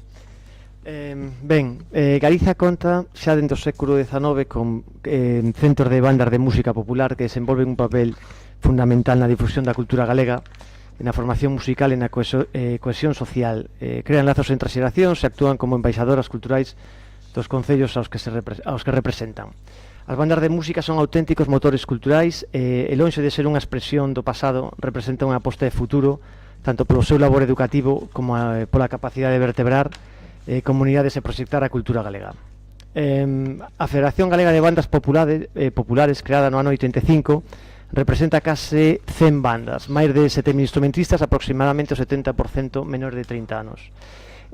Tampouco a nosa comarca é a esta inquietude musical das bandas, de tal xeito que existen fotos de 1887, 1903, que así non lo demostran. Esta posible formación no barco desaparece a mediados do século XX. Como centro público, a Escola Musical Municipal do Barco nace no ano 91 e no 2007 a Xunta de Galicia incluía no registro de escolas de música de Galicia. Conta cunha media de 100 alumnos e alumnas matriculados en cada curso. E logo, pola súa parte, o Conservatorio Profesional de Música do Barco, tamén creado no 91, conta con 91 alumnos e 11 profesores. Entre a escola e o conservatorio, o alumnado pode escoller un amplo abano de instrumentos: clarinete, flauta traveseira, gaita, guitarra, percusión, plano, saxofón, trompeta, trombón, tuba, violín, viola, violonchelo, acordeón, baixo eléctrico e bombardino. Os tres últimos exclusivos, por certo, da Escola de Música. E o 4 de outubro de 2007 o BNG do Barco presentaba unha moción para a creación dunha banda de música. Ese ano, baixo a dirección do profesor Manuel Prada Ramos, o Barco volve ter a súa banda de música escrita de forma oficial como unha asociación de tipo musical no Rexistro Público de Entidades de Galicia. A partir de aí, os éxitos da banda de música foron constantes, por citar algún, nas festas do Cristo do 16, programa Luar da TVG no 16, logo nun multitudinario concerto de aniversario no Lauro Olmo, en decembro do 16 tamén, no ciclo Son de Banda no Camiño de Inverno, setembro do 19, en Vilamartín. Ben, a finais do 19 e principios do 20, a banda de música deixa de actuar de xeito regular, tamén condicionado pola pandemia do COVID. Isto foi máis ou menos en marzo do 2020, cando cesan as actividades. A actividade musical tras a pandemia non parou no Barco, pero non xa co nome de banda de música do Barco, senón co extraordinario labor desenvolvido pola Escola de Música e polo Conservatorio. Non é unha banda tradicional, pero sí grupos específicos que amenizan con gran éxito numerosos actos. É o caso da Orquesta a Corda, o ensemble de saxofóns, o grupo de jazz, o grupo de folk. Non é extraño escoitar a afirmación de que Valdeorras é terra de artistas, tanto é así que, para canalizar todas esas inquedanzas musicais, naceu a Asociación de Música Alternativa de Valdeorras, AMAVA, en 2010, unha agrupación de bandas, cantantes e artistas musicais de escena local da comarca de Valdeorras, que, por certo, algúns grupos relacionados con AMAVA actuaron no Festival do Barbudos e, bueno, foi bastante exitoso. A final de 2025 AMAVA contaba con 67 socios e consolidouse como un motor cultural da comarca, ademais das actuacións das diversas formacións que pertencen á asociación, 56 en 2025. AMAVA tamén se implica en organizar xornadas formativas de batería, guitarra ou canto, entre outras. O que acabamos de dicir da banda de música tamén o podemos aplicar á banda de gaitas do Barco de Valdeorras. A moción tamén inclúe esta forma nesa implicación que pedíamos ao Concello para a súa recuperación. Nunha entrevista a Cristian Escuredo e a Manuel Prada para o número 1 de Saldoira, do IES Marta Guisela do Barco, afirmaba que un pobo sen música sería un pobo sin cultura. As tradicións musicais deben respetarse sempre, innovando con respecto aos nosos antepasados. Seguía afirmando Manuel Prada, director da banda, que intentaba cubrir un baleiro dedicándolle cancións deste tipo ao Barco, Vilanova, proporcionándolle unha cultura, facendo composicións para que isto quede aquí. Os primeiros anos da banda de gaitas remontanse ao ano 89, por ali andaron Leopoldo Quiroga e Luis Solano. A formación baixo a dirección de Manuel Prada comenzaría alrededor do ano 94. Eran 40 componentes, 27 gatas, 7 pandeiretas, 3 redobrantes, un timbal, un bombo e un estandarte. Nesa etapa, a banda de gaitas do Barco actuou en numerosos tamén festivais, programas de televisión, o lugar outra vez da Televisión de Galicia, Galicia para o Mundo de Televisión Española Galicia. A banda de gaitas grabou 2 discos exitosos, Sons de Calúbriga do ano 2001 e Valdeorras 2007-2008. En Son de Calúbriga ia un tema de Manuel Prada, Alborada Malecón, que levou o premio da música da TVG no 2000. A banda tamén levou premios en distintos campeonatos provinciais e nacionais. Sinalamos todo isto, tanto da banda de música como da de gaitas, porque é unha mágoa non poder continuar con esta labor tan importante. Temos nos 2 casos dúcias de instrumentistas de todas as familias con formación académica e unha brillante historia detrás. Só falta ese impulso definitivo que debe dar o Concello para de novo poder recuperar así escoitar unha banda de música e unha banda de gaitas que leve o nome do Barco polo mundo. Por todo exposto anteriormente, o Grupo Municipal do Bloque Nacionalista Galego propón ao pleno do Concello do Barco a implicarse activamente en recuperar a banda de música do Barco e a banda de gaitas do Barco, deseñando para tal un plan estratégico integral e que garanta a súa estabilidade e permanencia no tempo. Moitas gracias, Xavier. Partido Popular, Tosi. Boas tardes. Sí, é certo que daba gusto escutar a banda de gaitas e a banda musical que había aquí no Barco, porque cando eran as festas do Cristo que salía a banda de aquí do Barco actuando, daba gusto porque ademais de que eran de aquí, sonaba moi ben. E os de gaita, bueno, xa non digamos. A intervención del Grupo Municipal del Partido Popular para a moción do BNG, banda de música e banda de gaitas. Desde el Grupo Municipal del Partido Popular creemos que recuperar la banda de música y la banda de gaitas de O Barco es muy buena iniciativa y una oportunidad para reforzar la vida cultural de nuestro concello. A lo largo de los años, ambas formaciones demostraron su capacidad para presentar en O Barco dentro y fuera de nuestro pueblo, formar a generaciones de músicos y crear un sentimiento de pertenencia que va mucho más allá de la propia actividad musical. Además, hoy contamos con una escuela municipal de música, un conservatorio y numerosos músicos con una excelente formación. Existe talento, existe cantera y existe afición. Lo que hace falta es voluntad para coordinar esfuerzos y crear las condiciones necesarias para que estos proyectos puedan volver a ser una realidad con estabilidad y continuidad. Entendemos que esa preocupación no debe improvisarse, debe hacer escuchando a los profesionales, a los docentes, a las familias, a las asociaciones y a todas las personas implicadas para diseñar un proyecto serio, viable y sostenible en el tiempo.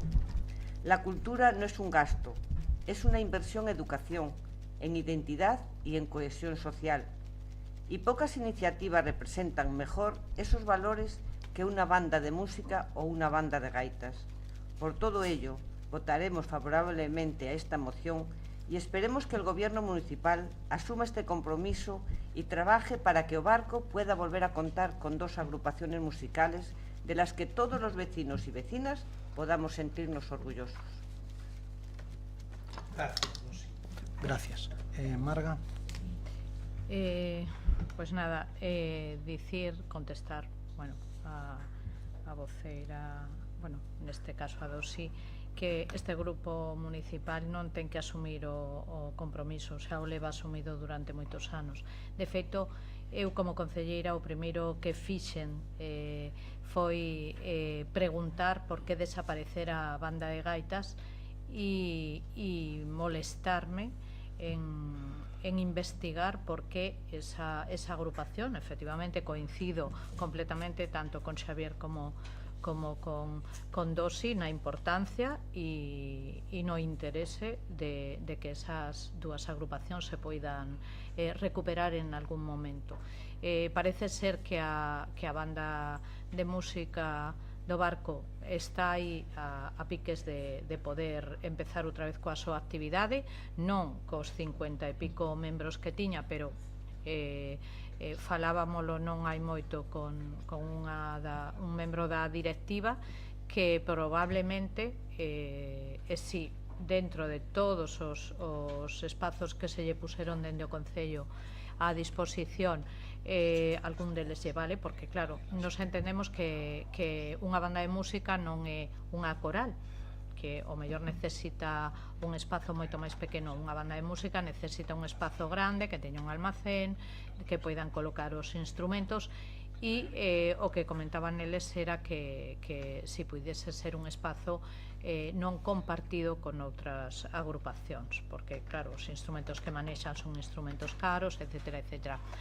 Parece ser que cada vez estamos máis preto diso, con moi pouquiña xente, pero eu xa lle dixen, empezade 10 os que sexan, pero por Deus retomade, porque o ano pasado, a principios do ano pasado, nos comunicaran xa que non ían retomalo, e a forza de insistir, a forza de animar, a forza de apoiar e de facilitar, pois parece que queren, non sei se o mellor este ano ou o ano que ven queren retomar, xa vos digo, con unha formación moi pequena, pero co que sexa. O importante é que retomen. Con relación á banda de gaitas, e detrás de estas dúas agrupacións está Manuel Prada, el foi quen me dixo que hai 11 anos era imposible, cando eu lle pedín explicacións de por que a banda de gaitas desaparecera, e el dixo que nada, que estes 40 membros que compoñían esa agrupación de gaitas hoxe en día é imposible, porque non sei por qué, pero o alumnado tanto da escola como do conservatorio non deriva hacia eses instrumentos que poden ser máis tradicionais, como pode ser pois a percusión e a gaita. Claro, el me dicía que é imposible obrigar a un alumno ou a unha alumna a que escollan un ou outro instrumento. Estamos aí, eu xa lle dixen, se non é unha banda de 40, que sexa un grupiño de 5, de 7, aí están, pero non é fácil, porque, como digo eu, unha tortilla non se pode facer sen patacas e ovos. Con iso necesitamos alumnado e necesitamos xente. Non necesitamos que empecen dende pequenos, necesitamos xente que se anime. De feito, as agrupacións que agora mesmo están funcionando mellor son de xente xa adulta que está establecida aquí e que polo que sexa ten formación musical ou tiñen que danzas, e estamos notando tanto na escola como no conservatorio que últimamente temos unha matrícula de xente de máis idade que está establecida aquí e que en parte e egoístamente son os que nos interesan, porque xa sabedes que pasa, os nenos chega un punto, 17, 18 anos que marchan e moitos deles xa non volven, que esa é pois outra problemática que me comentaba Manuel, que xa che digo, el xunto conmigo e todo o grupo de goberno somos os máis interesados en que iso se produza. Con relación a ese plan, a ver, eu lóxicamente non teño un plan por escrito, pero sí que podo constatarvos todo o que se fixo durante estes 11 anos e máis concretamente pois nestes últimos 6 o deixar a banda de música de prestar actividade.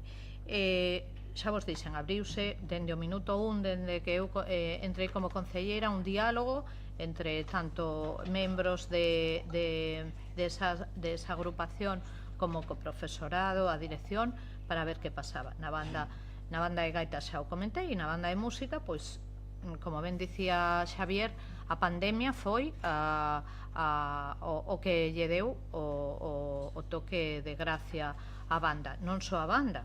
A única formación que levaba moitos anos e que subsistiu foi o Orfeón Valdeorrés, pero a banda de música non quedou ningún componente nela, entonces, pues, lógicamente, dous ou tres non poden formar unha banda. Amaba, sin embargo, a raíz de, e eu creo que moito, e quero facer aí un recoñecemento público ao actual presidente de Amaba, eu creo que a presencia de Moncho foi primordial para revitalizar unha agrupación que tamén estaba moi esmorecida, porque eu cando entro como concelleira Amaba tiña relativa actividade, agora é un fervedeiro de grupos e de solistas e de músicos, que iso é o que ten que ser, e lóxicamente o Concello estaremos aí apoiando. O apoio económico téñeno incondicional. Con relación á banda de música, cando eu collo a concellería tiña un convenio nominativo. Nun momento dado a banda de gaitas se fai asociación e polo tanto pode facturar, e pasamos de asinar un convenio nominativo a pagarlle por cada un dos concertos que fai, ademais de apoialos coa compra de instrumentos e de material, coa cesión de un local, que nese caso era un local na Casa do Río Cigüeño, que tiña un almacén e polo tanto eles podían guardar os instrumentos baixo chave en ese almacén. A colaboración da banda de música coa Escola Municipal e o Conservatorio era absoluta, incluso algún instrumento co que eles non contaban se collía do Conservatorio e da Escola sin ningún tipo de problema, e despois o alumnado tanto do Conservatorio como da Escola serviu de canteira e moita xente acababa na banda. O Concello, por exemplo, cada vez que tiñamos un concerto apoiaba loxísticamente no traslado de instrumentos. Aí estábamos, sempre o que nos pedían e sempre o que necesitaran. A visibilización da agrupación foi sempre absoluta. Cada concerto, tanto dentro como fora da localidade, se mandaba información nos medios, se publicaba nas redes sociais e na web do Concello, e incluso se ten buscado financiamento non só a nivel da provincial, na Deputación, sino na Xunta e mesmo no Eixo Atlántico, porque participou en varios proxectos desas tres entidades. Nos entendemos que lóxicamente que o Concello ten un papel importante, ¿no? Tanto como facilitador, como impulsor e como coordinador, ¿no? Pero a responsabilidade non é só nosa, tamén é da directiva e dos membros desa asociación. Se eles non queren, nos por moito que fagamos e por moito que apoyemos e por moito que insistamos, se eles non queren ou non poden, porque moitas veces non poden, non é unha cuestión de querer ou é unha cuestión de poder, non poderíamos facer nada. De todas maneiras, o noso voto vai a ser a favor, porque xa digo, somos e eu en concreto son a maior interesada en que non só que esas dúas agrupacións volvan a actividades, senón que cada vez haxa máis grupos de de calquera ámbito, non só musical, sino teatral ou de calquera outro tipo. Sí, gracias, Marga. Xavier, nada, Dosi. Sí, eu quería hacer un inciso. Cuando hai unos anos aquí había una buena banda de gaitas, una buena banda de música, actuaban aquí nas festas, porque, bueno, a miña filla estuvo na banda de gaitas e na banda de música. O peor de todo que levaban era cando viñan os da fora cobraban ya eles ningún bocadillo, ninguna botella de auga. Tiñamos que ir los padres detrás dos nenos dándolle auga, porque que ni unha botella de auga. E moitos nenos... Sí, é cierto, Eu, desde que son concelleira, calquera grupo Estou falando a mellor hai 15 anos a actuar no barco nas festas do Cristo ten un refrixerio en maior ou menor medida, pero sempre. Pois xa de anos nada. E a banda de música, os actuais, bueno, actual non, porque non hai, si retoma, pero calquera dos membros desa banda que hai 6 anos estaba activa, eu dai 6 anos non sei, decir que sempre que actuou nas festas do Cristo tivo auga e tivo unha pinchada ou rematar a... Pois antes non. O que pasaba antes de eu ser bueno, concelleira non podo... Pero é simplemente unha puntualización. Non, puntualización non, porque non está contando a verdade. Eu non podo responder de cousas que pasaron cando eu non era concelleira. Que pasaba hai anos. Claro. De gobernar. Non o sei. Non o sei. De todas maneiras, esas agrupacións sempre cobraron por facer os seus concertos. Si a directiva considerou que non era necesario ese ágape, de todas maneiras o Concello pagou e deu ese ágape. Durante 5 anos. Eu creo que está suficientemente debatido, así que pasamos á votación. Votos a favor por unanimidade. E temos outra moción que tamén hai que ratificar a súa urxencia e inclusión na orde do día. É unha moción presentada polo Grupo Municipal do Partido Popular para a ampliación, transformación e integración da piscina municipal. Votamos a ratificación da inclusión na orde do día por unanimidade. Quen se encarga? Tamayo. Hola, buenas tardes. Moción para la ampliación, actualización e integración de la piscina municipal. Voy a hacer lectura de lo que es la moción. Entonces, vamos a ver. Cada verano vecinos y visitantes utilizan estas instalaciones, convirtiéndolas en uno de los principales espacios públicos de ocio, deporte y convivencia.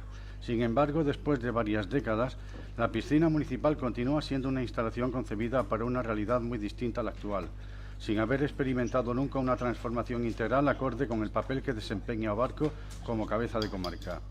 Durante los últimos años se ha destinado cientos de miles de euros a diferentes actuaciones de reforma y reparación, inversiones necesarias para garantizar el funcionamiento de la instalación, pero que vuelven a evidenciar una forma de gestionar basada en intervenir únicamente cuando aparecen los problemas.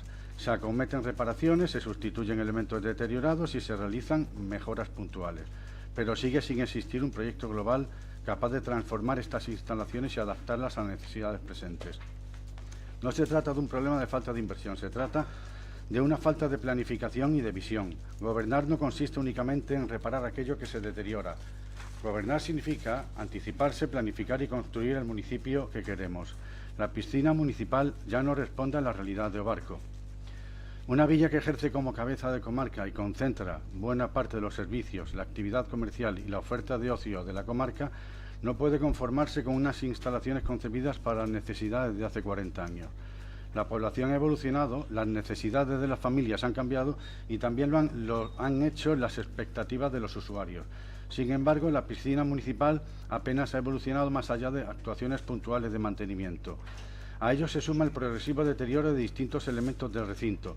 Las quejas trasladadas por numerosos usuarios durante las últimas temporadas ponen de manifiesto una realidad que no puede seguir normalizándose. Pintadas, pavimentos con una deficiente conservación y limpieza, desperfectos en vestuarios, aseos, duchas con problemas de funcionamiento, mobiliario envejecido y otros elementos deteriorados proyectan una imagen impropia de una instalación pública. Las carencias resultan todavía más evidentes si se tiene en cuenta la realidad climática de Obarco. Nuestro municipio registra cada verano algunas de las temperaturas más elevadas de Galicia, superando con frecuencia los 35 grados e incluso alcanzando episodios próximos a los 40 grados.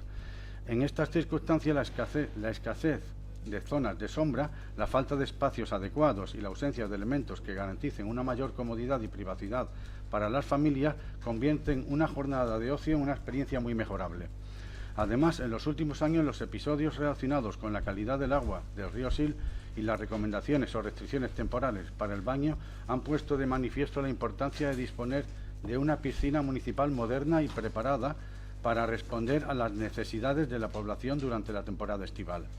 Pero el verdadero problema va mucho más allá del estado de la piscina. Lo preocupante es la ausencia de un proyecto.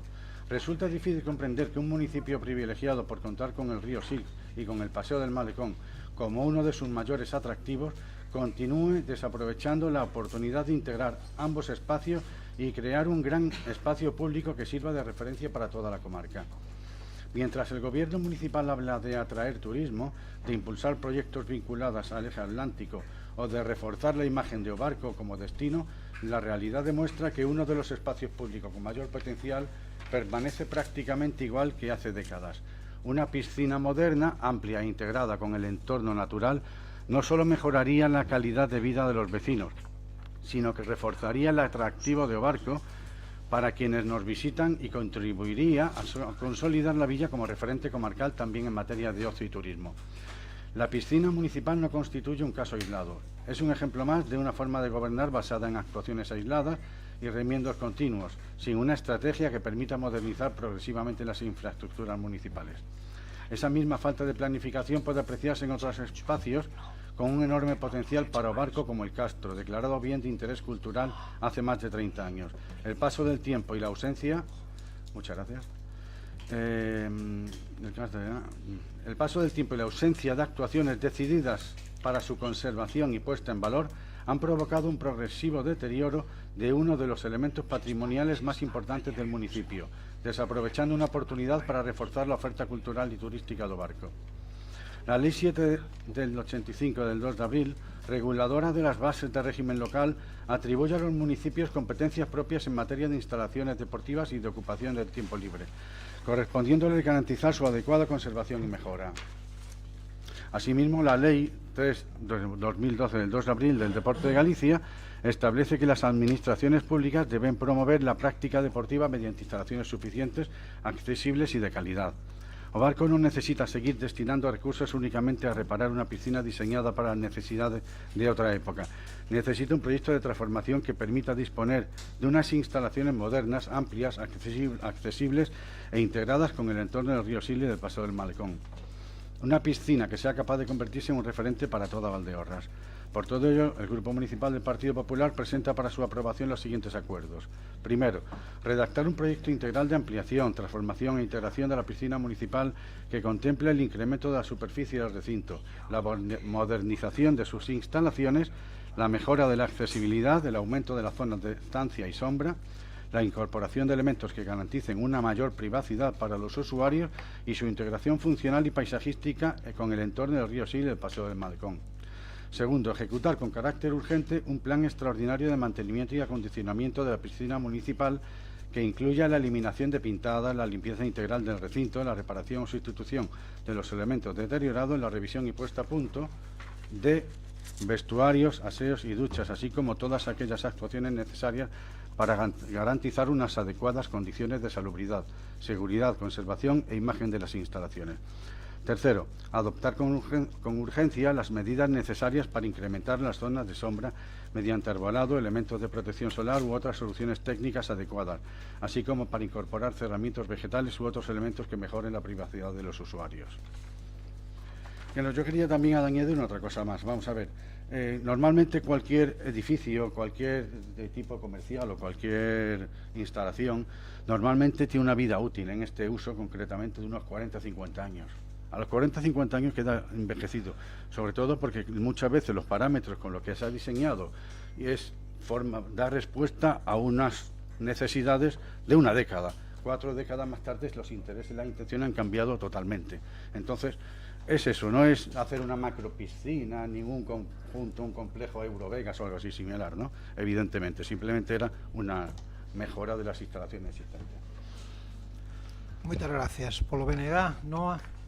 Boa tarde, bueno, grazas polo refrixerio, para que non nos pase como a banda de gaitas faianos, aínda que a nosa actuación non sexa tan merecedora del, non? Isto é como no partido que imos ver dentro un rato, esa pausa para hidratación. No, de verdade que se agradece. Aínda que a temperatura sea menos de 20 grados, a pausa fana igual porque hai que meter esa colección de anuncios no medio.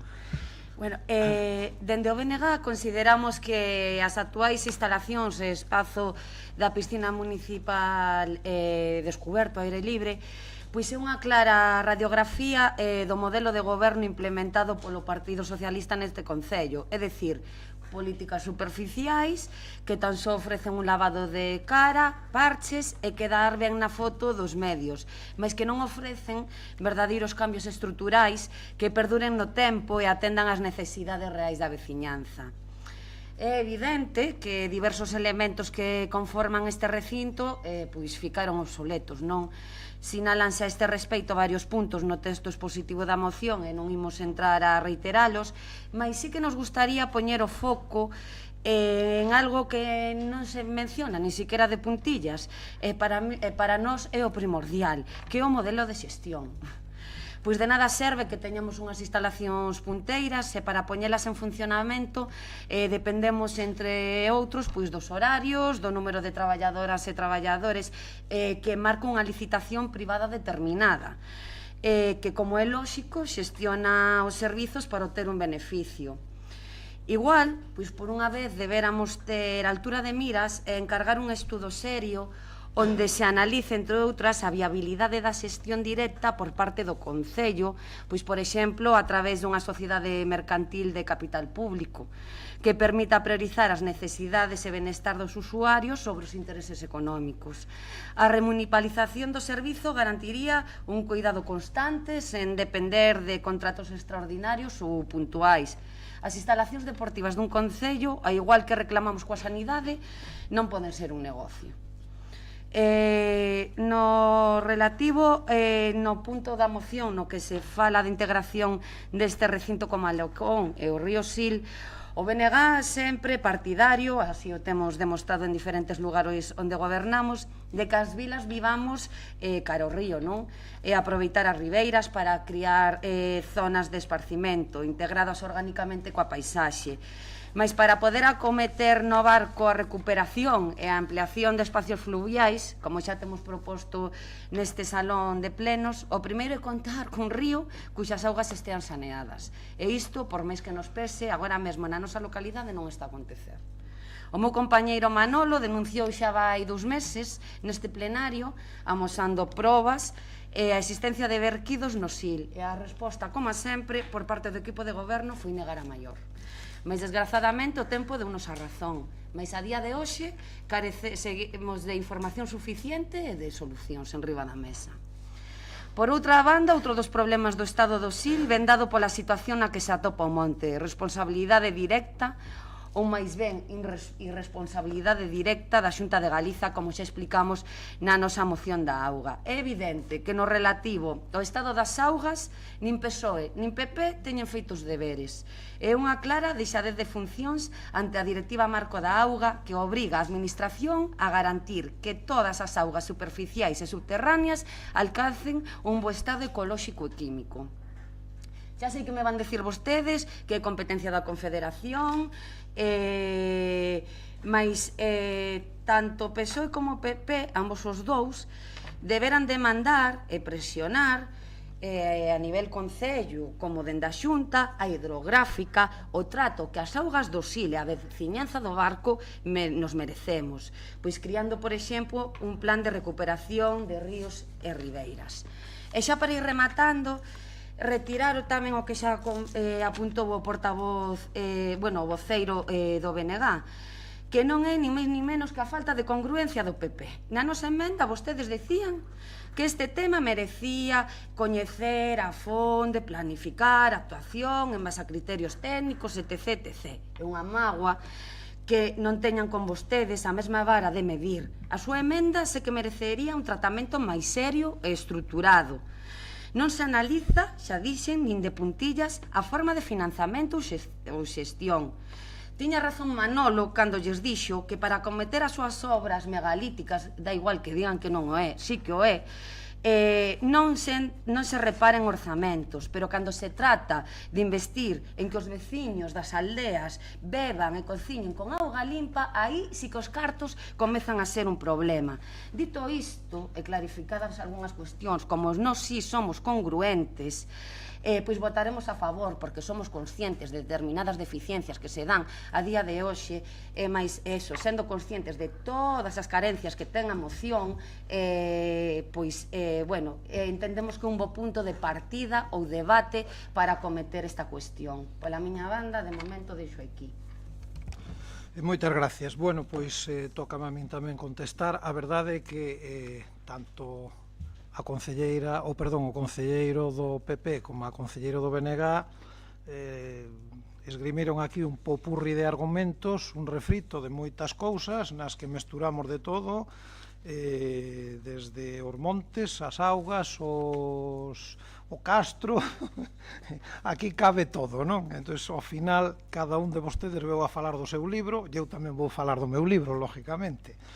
Miren vostedes, o barco ten unha piscina que ojalá poderamos ter outra piscina máis grande, con uns terrenos máis grandes, e poderamos gastar pois 1 millón e medio de euros tranquilamente nunha nova piscina. Esta piscina que temos ocupa un espacio máis ou menos de media hectárea, de casi 5.000 metros cuadrados, e ojalá poderamos ter unha de 10.000 ou de 20.000 metros cuadrados, non sei onde, porque ese é outro problema, pero ojalá a poderamos ter, pero non a podemos ter. Non podemos ter todo aquilo que se nos ocurre ou que nos gustaría ter, pero que as posibilidades que ten o Concello do Barco cos seus orzamentos son as que son. Si mañán ven alguén e fai como está ocurrindo en Pereiro de Aguiar, en Monterrey, que se están invertindo ali moitos millóns de euros para facer un gran parque acuático de Galicia na provincia de Ourense, pois nos encantadísimos. Se a Xunta de Galicia mañán nos dice, oye, buscainos un terreno, o problema sería buscar o terreno probablemente sería buscar o terreno, e nos fai un gran parque acuático de todo o Oriente Ourensán, pois nos encantados, vamos, cos brazos abertos, pero me dá que non vai a ser así. Polo tanto, nós temos a piscina que temos e tratamos de cuidala o mellor que podemos, e tratamos de facer con ela o mellor que sabemos e podemos, e o que os técnicos nos van dicindo en cada momento. Entón, esa é a piscina que ten o barco. Tamén hai que pensar que a piscina ao aire libre abre 2 meses e medio, máis ou menos. É dicir, abre desde abril o pasado, creo que foi 19 de xuño, e abrirá hasta primeiros de setembro, que cando os nenos volven ao colegio, cando os estudiantes, a maior parte deles, volven para a universidade, é dicir, que se queda sin clientes. A principios de setembro xa se queda sin clientes, sin pensar co que poida ocurrir coa climatoloxía. Así que nos tratamos de ter a piscina nas mellores condicións posibles, estamos facendo continuamente obras, e voulles dar algún dato, porque os datos sempre son irrefutables. Desde o ano 2022 se levan invertido uns 500.000 euros, medio millón de euros, que non é un chiste. Aproximadamente 300.000 euros se invertiron alá polo 2022 no vaso grande da piscina, que foi reducir a profundidade, porque había tamén aí por temas de normativa de seguridade, etc., houve que reducir esa profundidade, e logo implica tamén que o tratamento da auga pois sale máis económico, porque non hai tanta auga que tratar, non? Puxérase a cuberta a todo o edificio, reparárase todo o interior, fixéranse unhas obras importantes no interior, etc. Nesta época, desa época para cá, tamén se fixo unha depuración nova completa, máis de 100.000 euros. Acabamos de abrir e de facer unhas obriñas son unhas obriñas, pero foron 48.000 euros na piscina pequena, 48.000 euros, fixose unha reforma eléctrica integral, estos datos que me aportou o arquitecto esta mañán, é dicir, 500.000 euros nos últimos anos. E próximamente, saben vostedes que isto xa o comentamos en algunha comisión de obras, que temos aí, estamos nese proxecto europeo, o famoso PAI, Plan de Actuación Integrada, xunto con outros concellos da comarca, que se nos irá a 10 millóns de euros entre todos os concellos da comarca, 3.600.000 ou 3.800.000, agora non recordo, para o Concello do Barco, e entre eles temos unha obra de restauración, rehabilitación de todo o que é o parque, o xardín botánico, máis o que nos falta da acera de continuación con granito, con pedra de gra, hasta chegar a onde temos todo o espacio ese polivalente que usamos para as pistas e máis para as atraccións das feiras das festas, e aí, como hai unha parte que non se está usando absolutamente nada, aí se lle vai a facer unha ampliación á piscina de cerca de 400 metros cuadrados, que será máis césped, máis espacio, non é moito, pero é un 15% de césped máis, que, bueno, é unha cantidad, eu creo que importante, que se lle engadirá, pero non ten moito máis pon de medrar, é dicir, de cara ao río non nos la deixan medrar, é dicir, a Confederación Hidrográfica, prohibido. Pero tamén hai que engadir que nestes últimos anos, ou xa levamos uns cuantos anos, o barco non tiña playa fluvial e agora ten unha playa fluvial, que, por cierto, me lo puso usted en bandeja, a concelleira do BNG, acabo de recibir un WhatsApp de Sanidade que xa podemos reabrir a playa fluvial. Non, un mes non. A ver, como que un mes despois? A ver, a tormenta foi hai 4 días e bueno, pero vamos a ver, hai un colector, oiga, usted sabe que hai un colector aí de 500 milímetros que non é unha broma, é un colector así. Que non había, como que non había ningún problema? Hombre, por favor, nós non dixemos tal cousa. Nós non dixemos tal cousa. Hombre, se houbéramos dito eso, non houbéramos posto os carteles de prohibido o baño, Así que non... Claro, a ver, non diga vostede que non había problema coa auga, porque eso foi o primeiro que se fixo, a primeira decisión que se tomou, nada máis saber que había esa avería, foi colocar uns carteles prohibindo o baño aguas abaixo da desembocadura do Cigüeño. E se non están por aí as actas, que, por certo, o mes pasado tuvemos un pleno monográfico sobre o saneamento, este monográfico sobre o abastecimiento. E, polo tanto, o dito, temos xa autorización de Sanidade, acaba de chegar fai 5 minutos aquí por WhatsApp, de poder, que, por certo, augas, según a analítica, según o que nos dixo o responsable do Consorcio de Augas, o responsable dice que excelentes, e a inspectora de Sanidade dice que as augas están correctas, que están bien, e que mañán ou estes días, non sei cuándo, que nos pasará oficialmente o informe, pero que xa non lo adianta ahora por WhatsApp. Así que, bueno, pois toda a xente que vai a participar no Silfest que sepa que as augas do Sil están en condiciones aptas para o baño. Bueno, e seguimos. Evidentemente, volvo a decir o mismo, contestándolle tamén ao voceiro do Partido Popular, porque claro, aquí se verten acusacións e se ponen, aquí se escriben cousas, eu me imagino que quen lle escribe isto, eu non sei se o escribiu vostede, pero vostede que é arquitecto, hostia, que me diga que no Castro, leo yo textualmente, que me diga que no Castro esa falta de planificación puede apreciarse en otros espacios con un enorme potencial para o barco, como el Castro, declarado bien de interés cultural hace más de 30 años, el paso del tiempo y la ausencia de actuaciones decididas para su conservación y puesta en valor han provocado un progresivo deterioro. Isto escribiu no vostede, ou alguén yo escribiu. Vale, hombre, no Castro levanse invertido, mire, voulle dar datos tamén, que é importante, os datos son cousa boa telos, facer memoria de vez en cuando. Restauración da Torre do Castro, por certo, con ese 2% cultural do Ministerio, 700.000 euros. Primeira fase de pavimentación alrededor da torre na zona xa tirando hacia a iglesia, 250.000 euros. En servizos acabamos de recibir a obra fai nada, unhos meses, 300.000 euros, todo o que era saneamiento, abastecimiento, soterramento de instalaciones, etc. Pavimento, que esa obra urgente que se fixo gracias a unha partida que tiña o GDR, o Grupo de Desenrolo Rural de Valdeorras, que iba a ir para outro concello e para non perdelo rapidamente dentro do Concello do Barco, se actuou en noviembre, nos plantearon isto, e agora en maio xa temos a obra feita, se fixe un proxecto rápido, se sacou a licitación, se ejecutou a obra e a obra está recibida e aí está para vela, por certo, 110.000 euros, a Cova do Pulpeiro 50.000 euros, estáse facendo agora unha fosa séptica nova e estáse rematando toda a rede do saneamento que pasaba pola casa dun veciño, sigue pasando polo interior, coa autorización dese veciño, uns 80.000 euros. O sea, levamos invertido 1,5 millón de euros no Castro. Non me diga vostede que falta de planificación. Hai un plan director no Castro, hai un proxecto integral do Castro, e vostede sabe que hai ese plan director e hai ese proxecto integral, con todas as bendiciones, por cierto, con todas as bendiciones de patrimonio.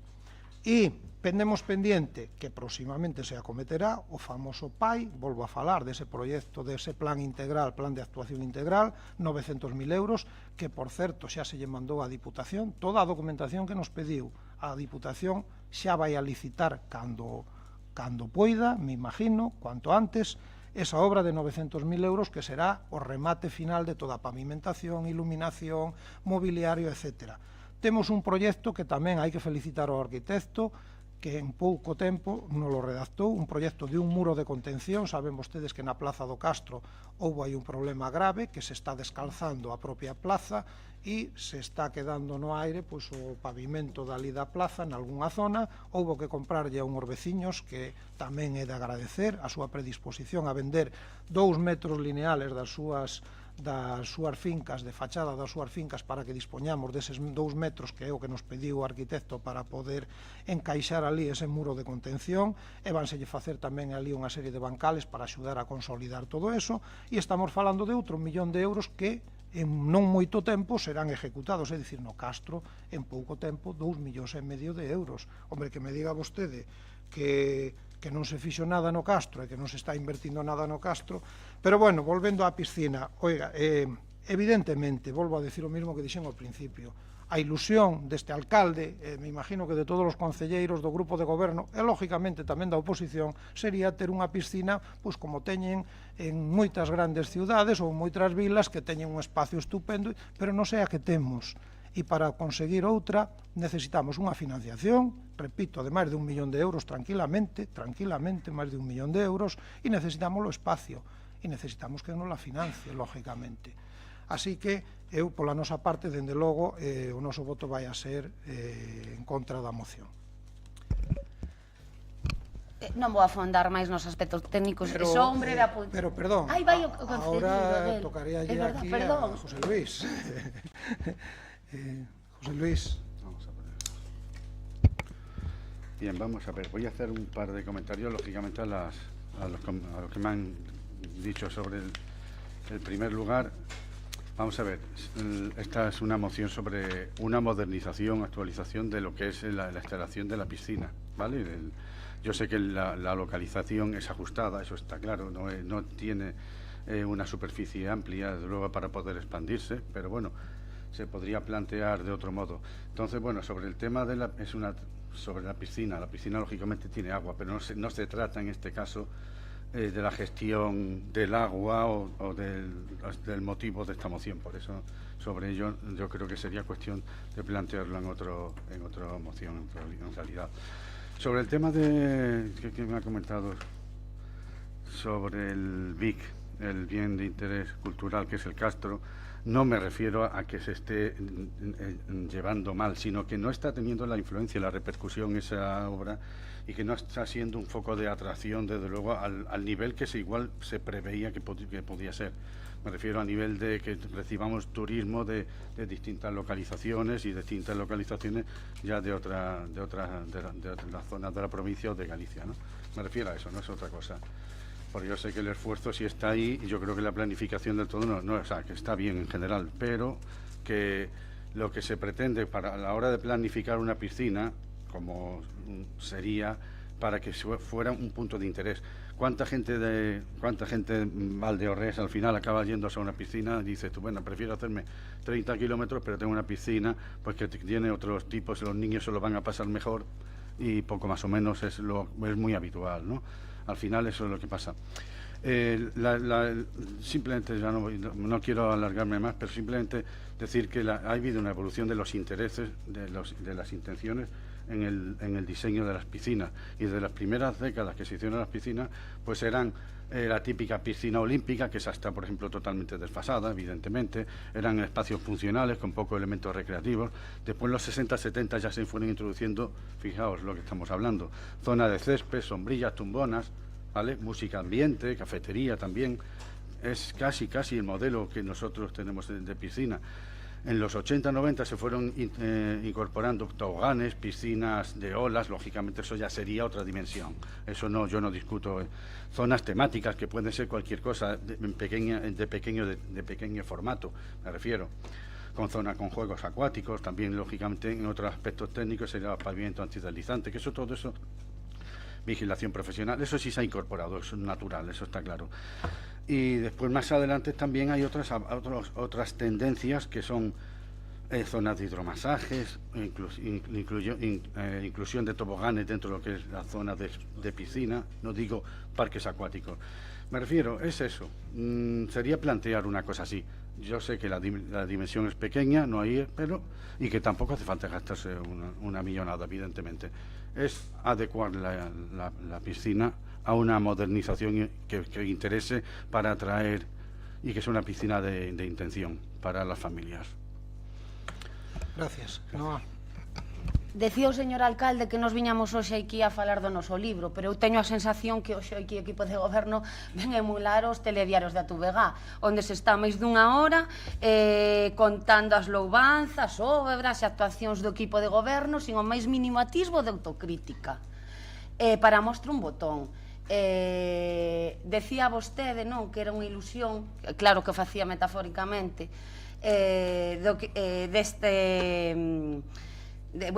deste salón de plenos, incluído vostedes, o mellorar a piscina. É algo que non o podemos obviar. Entendo que vostedes digan que non hai orzamento, que haberá que miralo, que haberá que estudalo, pero non podemos tapar o sol con un dedo e negar todas as deficiencias que hai.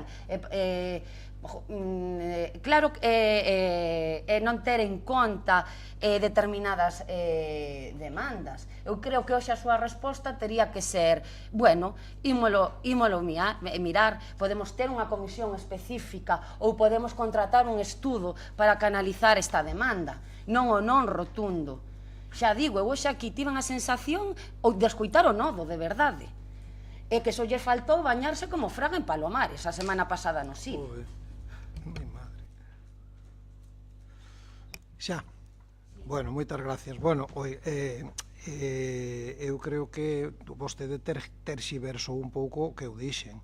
Eu con respecto da ilusión, e díxeno de corazón, ojalá poidéramos ter unha piscina de 1 millón de euros en un espazo de 10.000 ou 15.000 ou 20.000 metros cuadrados e nun espacio lúdico con todo o que nos plantea José Luis Tamayo. Pero, a ver, viable si hipotecamos o resto do orzamento do Concello e non facemos outras cousas necesarias para a veciñanza, pois entonces é viable. O sea, mañá mismo decidimos, pero non vai a ser este grupo de goberno que vai a tomar esa decisión, dende logo. Si vostedes algún día gobernan, o mellor deciden apostar por unha única obra que será unha piscina ao aire libre e meter todos os orzamentos do Concello nunha piscina ao aire libre. Bueno, eso será unha decisión súa si vostedes, repito, algún día gobernan este Concello. Mentres tanto, nós temos que gobernar con cabeciña e sabemos que hai moitas necesidades e o que tratamos é de ir tapando todos os buracos de todas as necesidades que van xurdindo. Bueno, pois, eu creo que pasamos a votar. Votos a favor, 8 votos a favor, votos en contra, 9 votos en contra, queda rexeitada a moción. E pasamos xa ao apartado de rogos e preguntas. Sí, Manuel? se non entendín mal, antes o señor alcalde dixo que tiveramos un pleno monográfico sobre saneamento, foi unha comisión, non? Creo que... Aquí veo. Fai un mes aquí, vostedes trouxeron unha moción sobre... unha moción, sí. Sobre o moción, saneamento. Sí. Hostia, a memoria estamos... No, bueno, sí, a comisión era unha comisión extraordinaria, sí, que solicitaba o Partido Popular sobre o saneamento. Exactamente. Alégrome pola unanimidade, perdón, por volver a facer referencia atrás do pleno no da banda, porque nos gustaría que no programa estivera eso que aparecía no programa de 2019, Día do Cristo, Banda de Música do Barco, Praza do Sagrado, ás 13:30, o tradicional concerto do Día Grande das Festas será ofrecido pola Banda de Música do Barco, dirixida por Manuel Prada. Solamente unha observación, e é que recibimos un rogo un escrito dun grupo de veciños no que nos piden que, por favor, que digamos que cando haxa eventos nas beiras do Sil, que se respete o medio ambiente e que se teña en conta pois o exceso de ruídos e incluso os horarios. Moi ben, tomamos nota. Máis cuestións, Noa?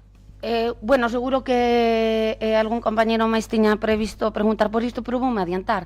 Que polo tema da rúa hai... Onde está o Pereira? O tema... Eso, que non me saía o nome. O colectores. Efectivamente.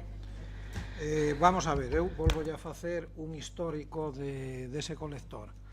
Cando detectamos o problema, inmediatamente o problema é que hai un pozo ali, un pozo é unha arqueta desas grandes, fonda, que ten 3,5 metros, me parece, de profundidade, é bastante amplio, e nunha revisión rutinaria ao mellor non, porque o consorcio de augas foi chamado porque estaba aí entrando auga ali ao sótano de algún edificio, concretamente no Pereira, entonces, bueno, pues abriron ese pozo e vaciaron co camión que teñen para desatascar, e baixou un operario ao pozo para mirar a ver que podía pasar ali. Ali hai un colector, creo que de 400 milímetros, que xa é un colector en condiciones, 40 centímetros é un señor colector, e non tragaba.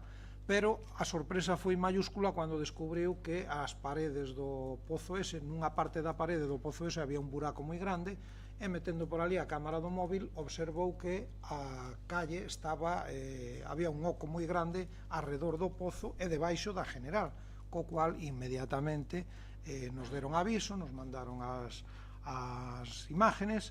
Eu chamei a policía local e chamei a Ourense, un jefe de carreteras, o ingeniero jefe de carreteras, para contarlle o que pasaba. E o que nos dixo é, oye, de momento vamos a cerrar o tráfico pesado, e foi o que se fixo desde a zona de enfrente máis ou menos do centro de saúde, derivar o tráfico pesado hacia Eulogio Fernández, e desde aquí, desde Manuel Quiroga, xa derivalo hacia a Avenida do Bierzo. Tráfico pesado, tráfico ligero, polo que nos dixeron, pois non había maior problema, e iso é o que se fixo. E inmediatamente tamén chamamos a unha ingeniera, a ingeniera que nos fai os proxectos, para que viñera a botarlle un vistazo e ver que é o que habría que facer para resolver ese problema. Neste medio, o Consorcio de Augas tamén estuvo intentando desatascar o colector que cruza. Aí hai un colector que baixa pola calle Santa Rita, un colector grande que recolle as augas do outro lado da vía, me parece, zona de Ramón y Cajal, calle Santa Rita e todo eso, e ese colector despois desemboca na calle Pescadores, noutro colector que xa baixa hacia o Malecón, e é onde se bombean as augas xa hacia a estación depuradora de augas residuales, hacia Edar. Bueno, pois non foron capaces de desatascar entrando por arriba, entrando por abaixo, e a conclusión a que chegaron é que ou ben estaba aplastado ou estaba roto, en fin, había que actuar. Por lo tanto, a ingeniera marchou cos datos necesarios para redactar o proxecto en 15 días. A verdade é que en 15 días che entreguen un proxecto desas condicións, pois é de agradecer, eu agradecino públicamente, volvo a agradecelo, porque en 15 días que nos resolvan polo menos o tema do proxecto, é un proxecto de 48.000 euros, e ahora mismo a situación na que estamos é, primeiro, o arquitecto municipal con ese proxecto contactou con varias empresas para mandarlles o proxecto e que presenten ofertas. Na oferta fíxose un pequeniño pliego no que vai a primar tanto o precio como, sobre todo, o plazo de ejecución da obra. Cuanto menos plazo nos presenten, máis puntuación vai a recibir a empresa. E tamén se acordou, para evitar que teñan que ir todos os días o Consorcio de Augas co camión a desatascar, meter un bombeo provisional. E esa é a obra que se fixo hoxe. Entón, hoxe o que se fixo foi preparar para meter ese un bypass, é un bypass que o que estamos facendo é bombear a auga de continuo dende ese pozo a outro pozo do outro lado da rúa, a outro colector que pasa polo outro lado da rúa, e ya está, esas augas baixan por aí abaixo, irán camiño do malecón, e evitaremos que o pozo este cheo de auga, este filtrando hacia o sótano do negocio que está ali ao lado, e ademais que este afectando a ese socavón que hai por debaixo da calle. No momento en que teñamos claro, evidentemente estamos nunha época do ano na que as empresas teñen moito traballo, sobre todo as empresas de obras públicas, eu non sei cuánto tardarán en ejecutar a obra, pero bueno, polo menos ahora mismo eu creo que o tema está controlado, está feito ese bypass, estamos evitando que as augas estén rebordando outra vez, que por cierto non só estaban rebordando hacia ali, sino que entraba en carga todo o colector que baixa da calle Santa Rita e chegábanos tamén a Eulogio Fernández. Eu creo que algún negocio ou algún veciño de Eulogio Fernández de plantas baixas tamén estaba tendo algún problema porque estaba rebordando tamén hacia atrás. E esa é a situación do que lle podo contar a día de hoxe. Nada, Xavier.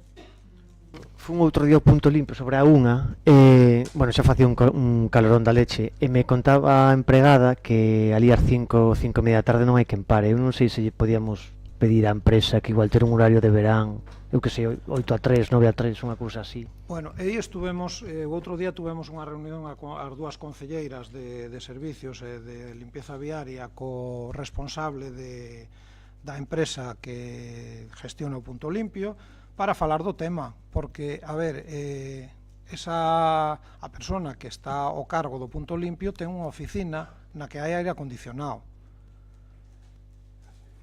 Claro, pero fora ao lado, do outro lado da valla, hai un negocio que se chama ITV, que ten non sei cuántos empleados e non teñen aire acondicionado. E están traballando... están traballando nunhas condicións debaixo dunhas chapas de metálicas tamén. Quero decir que xente que traballa baixo, aquí no barco hai moitos negocios que teñen empregados que traballan baixo teito e que non teñen aire acondicionado, en fin. E ela, ademais, ali, esa persona, a persona que gestiona o Punto Limpio, tú vas co teu coche, sabes que tú eres o que tes que descargar o que levas. Entonces, eu non sei hasta que punto, según eso, eu creo que tería que paralizarse o país cando suben as temperaturas fora, porque si outra cousa é, oiga, eu me parece moi ben os empregados municipales que andan á intemperie e que ás 12 da mañán pois hai 38 ou 40 grados que digamos, mira, hasta aquí chegamos e aquí non se pode seguir.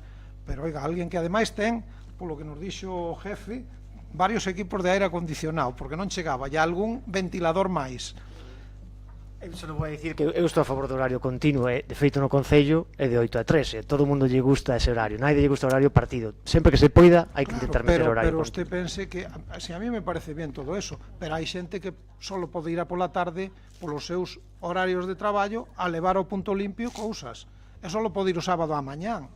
Entón, ojalá puidéramos ter para todos, ojalá se poidera poñer un horario, pero hai traballos que non admiten horario continuo, a non ser que sean a turnos. Entón, claro, terías un turno de mañán e uno de tarde, pero terías 2 empregados e doble coste do servicio. Máis cuestións? Sí, un ruego e unha pregunta. Hoy empezaron una queja sobre las piscinas municipales. ¿Perdón? Una queja sobre las piscinas municipales. Y parece ser que por las mañanas hay niños y gente que no es tan niña que sí que jugar a la pelota. La gente... Pero na piscina ao aire libre. Sí, la gente está incómoda porque o recibes un balonazo, te cae en la toalla o encima del bote de crema, y yo supongo que habrá un panel de avisos que ponga... Mandamoslle inmediatamente a queixa ao responsable da concesionaria. Me dijeron que es solo por la mañana, que por la tarde, como hay Vale, más vale. influencia, que no lo hacen. Y después, una pregunta. El pasado 23 de abril, este grupo municipal registró una solicitud de información relativa al mantenimiento, revisión, conservación y seguridad de las áreas de juego infantil. Posteriormente, ante la falta de respuesta, volvimos a reiterar dicha solicitud por escrito en el Pleno de junio. Sin embargo, a día de hoy seguimos sin recibir la documentación solicitada. Por ello, nuestra pregunta es: ¿existe esa documentación? ¿Por qué no se nos ha facilitado todavía este grupo municipal? ¿Y cuándo se nos va a entregar? ¿Cómo se puede garantizar el Concello que las áreas infantiles están siendo revisadas y mantenidas adecuadamente? Pero eu creo que isto, eu pensei que quedara contestado no... Pero bueno, que quedara contestado tamén no pleno pasado, porque no pleno pasado o concelleiro xa lle contestara. Pero bueno, pues habrá que facelo por escrito, se ten que ser por escrito, que sea por escrito. Vale, vale. Venga, máis cuestións? Sí, unha preguntiña. Os nenos que van a xogar as pistas ainda non lle están posto nin as canastas, nin as redes. O outro día os pobres tuveron que marcharse á pista do Mercadona, de feito tuvo que, bueno, era 1 da mañá, ya facían ruido, ya a xente queixouse. Bueno, aí pode contestar o concelleiro de Obras. Pon Miguel, o micro. Perdón. Digo que estamos reparando, de feito estamos hoxe. A persona que está reparando estuvo 8 días de vacacións e continuamos reparando. Hai que repintar o que é o suelo e pintalas todas. Entón, imagino que en 8 de días estean postas. Como que pedir non había redes, estaban deterioradas, cambiamos as canastas, cambiamos as redes da pista de... Entón, digamos, dando unha voltiña en 8 de días temos las... E sobre todo pintado. Sobre todo o repintado de todas as líneas, aproveitando que estaban baleiras, pois o pintado tamén. Sobre todo o suelo, que está moi deteriorado. Vale, despois outro ruego tamén que teño, o famoso cereixo que vai de Vegamolinos, que volve a estar todo aquelo que o outro día se me agarrou unha señora de milagro. Resbala, está aquilo está impisable. Claro, a carretera tampouco pode salir. O da acera. Despois outra pregunta. Que horario ten o soplador de aire nas aceras? Porque ás 6 da mañá que anden xa por aí... Xa, volvemos ao de antes, claro. Ás 6 da mañá. Claro, pero a xente que traballa de noite, que se deita ás 4 ás 5 da mañá. Pero ás 10 da mañá xa están as calles cheas de xente, xa non poden soplar. Ás 12 xa non poden andar pola calle. Pero o que fai é tontería, porque soplan pa carretera, pasan os coches pero outra vez e a carretera van pa ali. A porquería volve pa acera. Pero despois pasan e recollen e barren, e donde poden pasan e recollen e barren. Si eles soplan e despois recollen e barren. E unha pregunta, a obra que hai ali vindo de Vegamolinos, donde o túnel, donde se alaga sempre, que hai unha obra ali facendo, é do Concello, é sobre o puente? Esa é a famosa obra da Confederación Hidrográfica, que era 1.600.000, bueno, iba casi a 2 millóns, pero logo coa baixa non sei se quedara 1.600.000, 1.800.000 euros, e esa obra que iba partida en varios cachos era o colector en Veigamuiños baixando por onde a iglesia, agora están co bombeo. Esa carretera de todas formas non é nosa, ese tramo de carretera é da Diputación, pero non ese ten tramo nada de que ver. carretera é o que vai hasta a Proba por Veigamuiños, que é unha carretera da Diputación, pero estámoslo facendo nós, e é un bombeo, vai a ser un bombeo todavía máis potente. Entón, bueno, explico outra vez. E aí tiñamos un bombeo que o que estaba facendo era, cando a eso se alagaba ou cando estaba entrando bastante auga, bombeaba o colector de augas residuales, é dicir, marchaba co colector de cara á estación depuradora, de cara a Edar, que está na Playa do Ouro. E cando as bombas non daban máis, ou cando o colector xa iba colmatado ou iba en carga, refluía para atrás, e salíanos ali detrás entre a vía do tren e o Galiñas. Ali hai un pozo que ali manaba, e agora vai a ter un colector independiente, xa o fixeron, co colector xa o meteron, xa está feito, pasa por de diante do que era o día, e chega lá ao fondo do Mariñán. Alá no fondo do Mariñán hai como un gran depósito gigante. Ese depósito gigante non poido ser enterrado por culpa de cotas, porque ese depósito, a labor que vai a facer é a de cribar esas augas, é un arenero, porque exige a Confederación, aínda que sean augas pluviales, como levan todos os arrastres das carreteras, o que nos piden é que teña unha zona de arenero e un decantador, exactamente. E a auga logo xa vai ao Mariñán, pois nas condicións adecuadas. Entón, esa é a obra que se está facendo agora, é unha obra importante. Que esa obra é para que cando chova moito que non se que as bombas son de moita máis potencia. Porque tamén influía a parte de arriba donde está o jardín, a parte de arriba, ou a calle que vai por arriba, cando chove moito se alaga abaixo, o túnel, é que ao final influye a todos. Eu creo que eso vai a resolver, sobre todo porque primeiro son bombas de moita máis potencia e segundo, as augas van a ir elas solas por un único colector e antes entraban co colector de fecales, de residuos. Fai falta esa fai falta. Máis cuestiones? Sí. Maite. Los usuarios del bar de las piscinas, cuando cierra el horario de la piscina, se quedan sin baños. Entonces, ¿hay alguna alternativa que puede proponer el Concello a esta situación? Non sei se se ha planteado, si la tienen... Pero eu non sei se outros anos non o deixaban, non o mantiñan abertos os aseos. Bueno, eu falarei falarei co responsable, vale. Claro, eu creo que sí, eu creo que vamos a ver, tú tes un negocio dese estilo e tes que ter algún baño ou algún servicio. Falaremos co responsable da...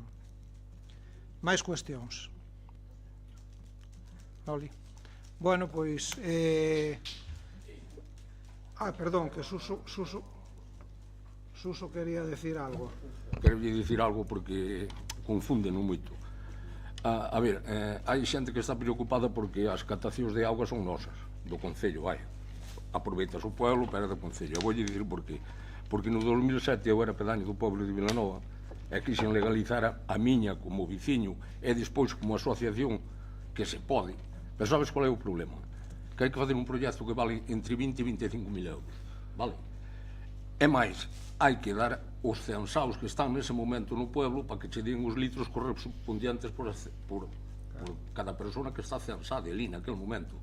Ao mellor, pois, imagínate, no meu povo hoxe, igual somos 500 e censaos estamos 100, e van che dar os litros para 100, non pos 500. Quería aclarar iso porque hai xente que gusta de confundir e non é así.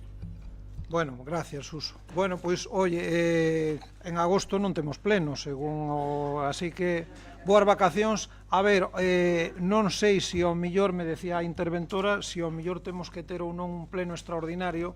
Sabedes que estamos co tema ese de pasar ya a Diputación, o servicio de recaudación, entón, se dan preparada a documentación, queren ir adiantando todo ese tema, xa vos avisarei se hai pleno extraordinario ou non. En todo caso, boas vacacións a todas e a todos.